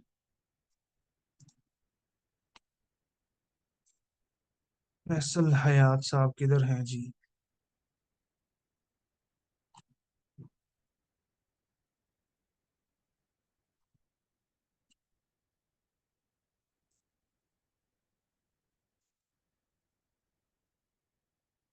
Okay, I think आप अब को होस्ट हैं। सो टोटल चार्ज जो है that can be found as the surface integral of the surface charge density, and D A जो है that will be D X and D Y. Sigma आपके पास दिया गया है फंक्शन, आप चाहे मैथमेटिक का इस्तेमाल करें, प्रोग्रामिंग लैंग्वेज इस्तेमाल करें, कुछ भी करें, you can easily solve this integral. आप चाहें तो सिंप्लीफाई करना चाहते हैं प्रॉब्लम, तो आप चले जाएं स्फेरिकल पोलर कोऑर्डिनेट्स के अंदर, नॉट स्फेरिकल पोलर कोऑर्डिनेट्स के अंदर, और इसको आर डी फाई से लिख लें। आपकी मर्जी है, जैसे भी आप करना चाहें। बस याद रखेंगे आर जो होगा that will be X square plus Y square square root, और आर की जो लिमिट होगी वो होगी 0 to ∞। फाई की जो लिमिट होगी आई थिंक वो होगी 0 to 2 पाई। आपकी मर्जी है, पोलर कोऑर्डिनेट इस्तेमाल करें, कार्टेशियन कोऑर्डिनेट इस्तेमाल करें। Just solve the integral and then अगर आप इसको सॉल्व करेंगे your answer will be as expected minus Q, where Q is the magnitude of the given charge. So मेरा ख्याल है कि ये कंसिस्टेंट है उस बात से जो हमने चैप्टर 2 में सीखी है, that if you have a plus small Q charge near a conductor, the induced charge on the conductor will be negative of small q, जो कि इस इंटीग्रेशन से आप वेरीफाई कर सकते हैं। इसी तरह से आप फोर्स भी निकाल सकते हैं। इलेक्ट्रोस्टैटिक फोर्स अगर आप निकालना चाहें इस कॉन्फ़िगरेशन के लिए, तो वो कैसे निकाली जाती है? अच्छा, उसके लिए भी आप क्या करते हैं, सेम तरीका लगाते हैं। यानी अपना प्रॉब्लम जो है प्लस क्यू, उसके दरमियान जो सरफेस पड़ी थी ओ के ऊपर, सरफेस को गायब कर दें और एक इमेज चार्ज एज्यूम कर लें। ओरिजिन से दोनों का फासला डी है, मैग्नीट्यूड सेम है बट डायरेक्शन अपोजिट है। एंड देन जी एक्सिस आपका जो है वो अपवर्ड है, पॉजिटिव जी एक्सिस। तो अगर आप फोर्स निकालना चाहते हैं तो कूलम लॉ मुझे ये कहता है फोर्स इज इक्वल टू 1/4πε0। अब अगर आप चाहें तो इसको गायब भी कर दें, क्योंकि मुझे ड्यूस चार्ज मिल गया हुआ है which is basically minus Q. So doesn't matter कि मैं प्लेन बनाऊं या ना बनाऊं, but I know that those charge is minus Q. अच्छा, तो यहाँ पर मैं अब एक लिख सकता हूँ ओ की बजाय minus Q, because I know the charge induced on this plane is minus q, or if you have two charges then you can find the force between them using Coulomb's law। तो वो क्या आएगा, q minus q and then divided by the distance between them। अच्छा, यहाँ पे अब आपको फर्क नजर आएगा कि माइनस क्यू अगर मैं इस तरह से एज्यूम करता हूं कि इस पॉइंट पे जो सरफेस इसको गायब करें और d डिस्टेंस के ऊपर आप एक इमेज चार्ज लें, इससे जो फोर्स निकलेगी तो दोनों के दरमियान जो डिस्टेंस आएगा दैट विल बी 2d। दो चार्जेस के दरमियान जो डिस्टेंस होगा दैट विल बी 2d। ठीक है ना? प्लस क्यू और माइनस क्यू दो चार्जेस हैं, इनके दरमियान टोटल डिस्टेंस 2d है, magnitude of the distance of course, and that you can write as 2d square because the separation distance square होता है। एंड देन उसकी डायरेक्शन आएगी z hat which is the direction of the positive z axis, because radial force होती है ना आपकी, और radial direction इस केस में z है, सो इस वजह से z हैट आएगा। So by using this Coulomb's law, ठीक है, हमने फोर्स भी फाइंड कर ली। अच्छा, एनर्जी की जब हम बात करेंगे तो वो भी आप फाइंड आउट कर सकते हैं बाय यूजिंग द दो तरीके हैं। एक तरीका तो वो है जो आपने चैप्टर 2 में सीखा है कि you can calculate the work done in bringing some charge. यानी अगर आपके पास ये कॉन्फ़िगरेशन है प्लस क्यू और माइनस क्यू, तो दो चार्जेस को लाने के लिए जो वर्क करना पड़ेगा वो आप कैलकुलेट कर सकते हैं। थोड़ी सी लंबी डेरिवेशन हो जाएगी, but essentially you know how to do that. ठीक है ना, कि वो वर्क जो है वो कैसे होता है।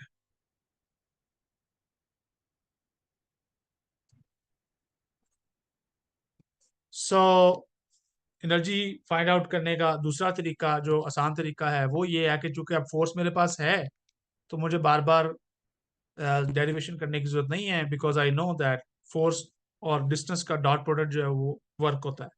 सो फोर्स का magnitude multiply by the distance between the charges which is 2d, मतलब जितना डिस्टेंस कवर करना पड़ेगा आपको एक चार्ज को यहाँ तक ले जाने में. And then you can simply plug in the values. इसको किसी वजह से मैं W1 का नाम दे रहा हूँ क्योंकि मैंने एक W2 भी निकालना है अभी. तो W1 जो है ये वर्क डन है when you take this configuration, कि जिसमें आपने कंडक्टर को गायब कर दिया था और इमेज चार्ज लिया हुआ था. So you can say this is the when there is no plane और कंडक्टिंग प्लेन, चलो कर लो.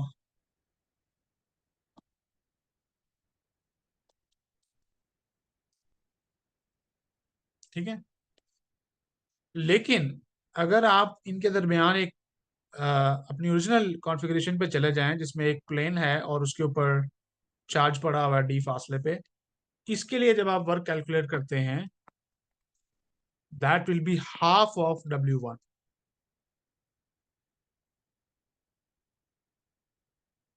ठीक है. तो ये कैलकुलेशन आप कर सकते हैं, but I just wanted to mention this,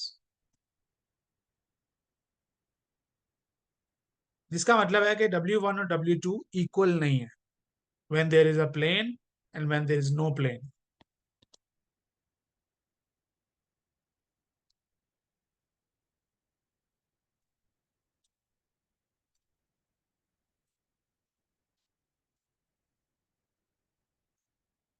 जब दोनों के दरमियान एक प्लेन पड़ा हुआ है तो वर्क आधा रह जाता है as compare to when you take an image charge of the given charge distribution.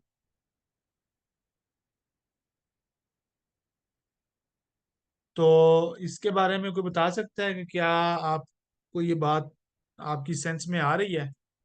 Y is it so, यानी why W1 and W2 are not equal? हमने देखा कि, मैं सवाल को दोबारा रिफ्रेश करता हूँ, कि दो तरीके हैं. एक तरीका ये है कि आपके पास एक प्लेन दिया गया है और प्लस क्यू चार्ज दिया गया है और आपको कहा गया कि पोटेंशियल निकालें अबव द प्लेन. दूसरी कॉन्फ़िगरेशन जो हमने ली उसमें दो चार्जेस मैंने लिए और दोनों के दरमियान डिस्टेंस जो है वो 2d मैंने लिया. यहाँ पे सिर्फ डिस्टेंस d है. और मैंने ये देखा कि इसमें v जो है, चलें इसको मैं कह लेता हूँ कॉन्फ़िगरेशन 1 और इसको मैं कह लेता हूँ कॉन्फ़िगरेशन 2. कॉन्फ़िगरेशन 1 का जो पोटेंशियल है वो कॉन्फ़िगरेशन 2 के पोटेंशियल के इक्वल आया था. यही हमने स्टार्टिंग में प्रॉब्लम सॉल्व किया. मेथड ऑफ इमेजेस की यही तो गारंटी थी फ्रॉम यूनिकनेस थ्योरम.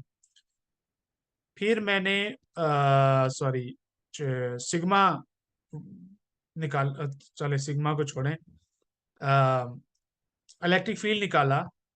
निकाला तो नहीं है लेकिन आप निकाल सकते हैं क्योंकि पोटेंशियल अगर सेम है तो दोनों का negative of gradient of potential electric field देता है. सो इलेक्ट्रिक फील्ड भी दोनों केसेस में क्या होगा, सेम होगा. फिर मैंने फोर्स निकाली यूजिंग फर्स्ट कॉन्फ़िगरेशन. अगर आप दूसरी कॉन्फ़िगरेशन लगा से फोर्स निकालें तो वो भी सेम ही आएगी, मतलब दोनों कॉन्फ़िगरेशन सेम फोर्स देंगी.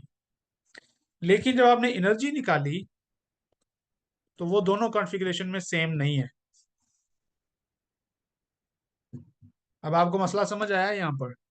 तो ऐसा लग रहा है कि कोई कॉन्ट्रडिक्शन पैदा हो गई है, कोई मसला पैदा हो गया है जब आप एनर्जी निकाल रहे थे.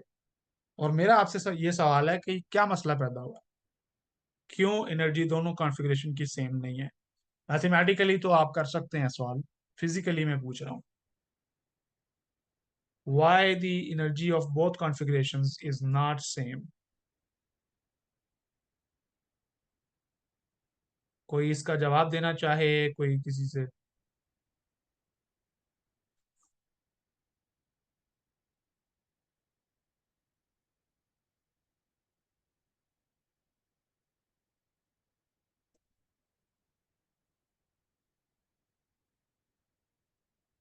और इसका जवाब भी इसमें इस बात में है कि W1 is 2 times of W2। तो जवाब भी असल में लिखा ही हुआ है यहाँ पे, सिर्फ उसको समझने की जरूरत है। तो हो क्या रहा है कि पहली कॉन्फ़िगरेशन के अंदर आपके पास सिर्फ एक चार्ज है जिसकी वजह से एनर्जी इंड्यूस हो रही है, और दूसरी कॉन्फ़िगरेशन में दो चार्जेस हैं जिसकी वजह से एनर्जी इंड्यूस हो रही है। और दूसरा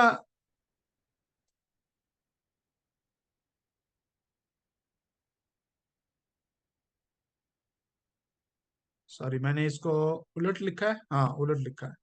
let me right it again. W2 was equal to 1/2 W1, सो इसका मतलब है कि 2 W2 is equal to W1। Is it correct? हाँ ठीक है। W1 किसको मैंने बोला था? हाँ, देखा ना, नाम मैंने उल्टे पुल्टे कर दिए। सो बेसिकली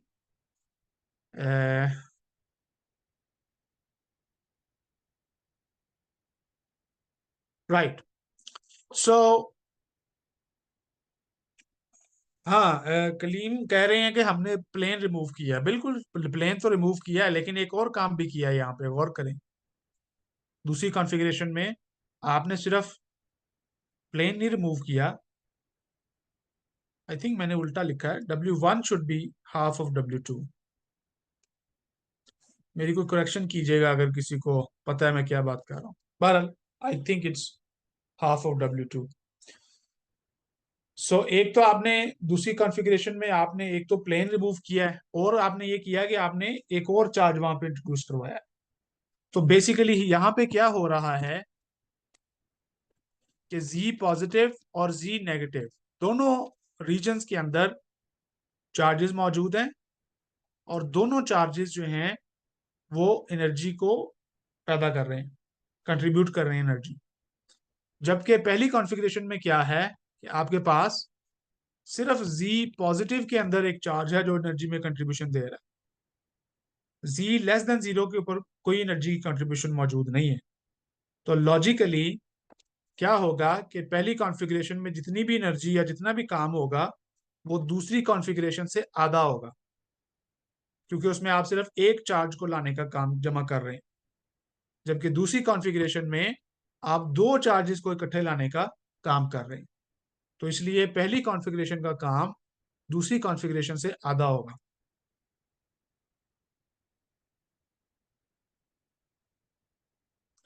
हाँ, तारिक का सवाल है इसका इफेक्ट सिर्फ एनर्जी पे क्यों हुआ।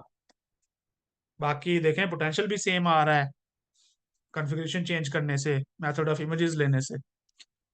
इलेक्ट्रिक फील्ड भी सेम आ रहा है, फोर्स भी सेम आ रही है, लेकिन एनर्जी सेम नहीं आ रही। तो सिर्फ एनर्जी के ऊपर इसका इफेक्ट क्यों हो रहा है? फोर्स भी तो आधी रहनी चाहिए थी, पोटेंशियल भी आधा रहना चाहिए था। तो इस सारे का जवाब फिर मैं बताऊंगा कि यूनिकनेस थ्योरम। अब आपको गुस्सा भी आएगा कि अगर आपको यूनिकनेस थ्योरम नहीं समझ आया था तो वो बार बार आपको जो है उसका सामना करना पड़ेगा। देखें, अगर मैं ये कहता हूं कि V1, फर्ज करें कि मैं अज्यूम कर लेता हूं कि जी V1 जो है ना, it is also half of V2। तो क्या हुआ कि आपका V1 V2 के इक्वल नहीं रहा, और जब V1 और V2 इक्वल नहीं है तो इसका मतलब है कि लैपलास इक्वेशन के आपने दो सोल्यूशन निकाले हैं जो कि डिफरेंट है। According to uniqueness theorem this is not possible. Laplace equation का सिर्फ एक ही सोल्यूशन पॉसिबल है। सो लिहाजा एक ही रास्ता है कि आपका V1 और V2 इक्वल हो, they can not be half of each other. बाकी सारी चीजें जो है वो पोटेंशियल से आप निकाल लेते हैं। फिर पोटेंशियल का ग्रेडियंट लें तो इलेक्ट्रिक फील्ड बनता है, इलेक्ट्रिक फील्ड को आप चार्ज से मल्टीप्लाई कर दें तो फोर्स बनती है, एटसेट्रा। तो यहां तक तो बात हमारी ठीक है। यूनिकनेस थ्योरम हमें पोटेंशियल और इलेक्ट्रिक फील्ड के बारे में गारंटी देता है। यूनिकनेस थ्योरम हमें फोर्स और वर्क के बारे में गारंटी नहीं देता कि वो भी आपका सेम होगा। सो लिहाजा यहाँ पे हमने किसी फिजिक्स की थ्योरम को, यूनिकनेस थ्योरम को वायलेट नहीं किया। तो जितनी भी बातें हम कर रहे हैं वो अभी तक कंसिस्टेंट है।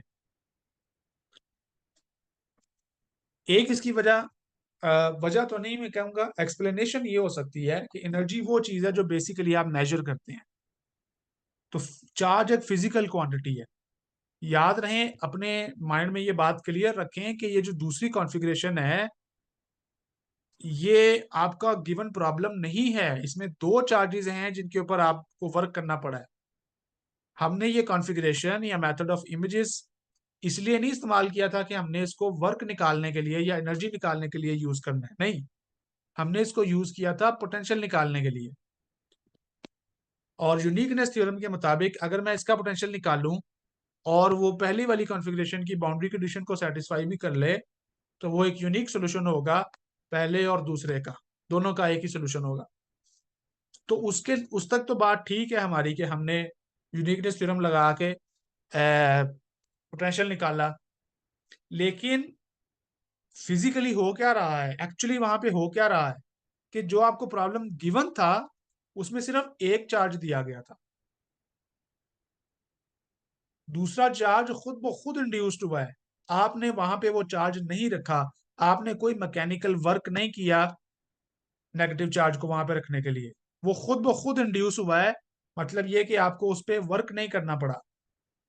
तो जब आपको उस पर वर्क नहीं करना पड़ा, तो इसलिए वो वर्क जो है वो माइनस हो जाएगा दूसरी कॉन्फ़िगरेशन के वर्क से।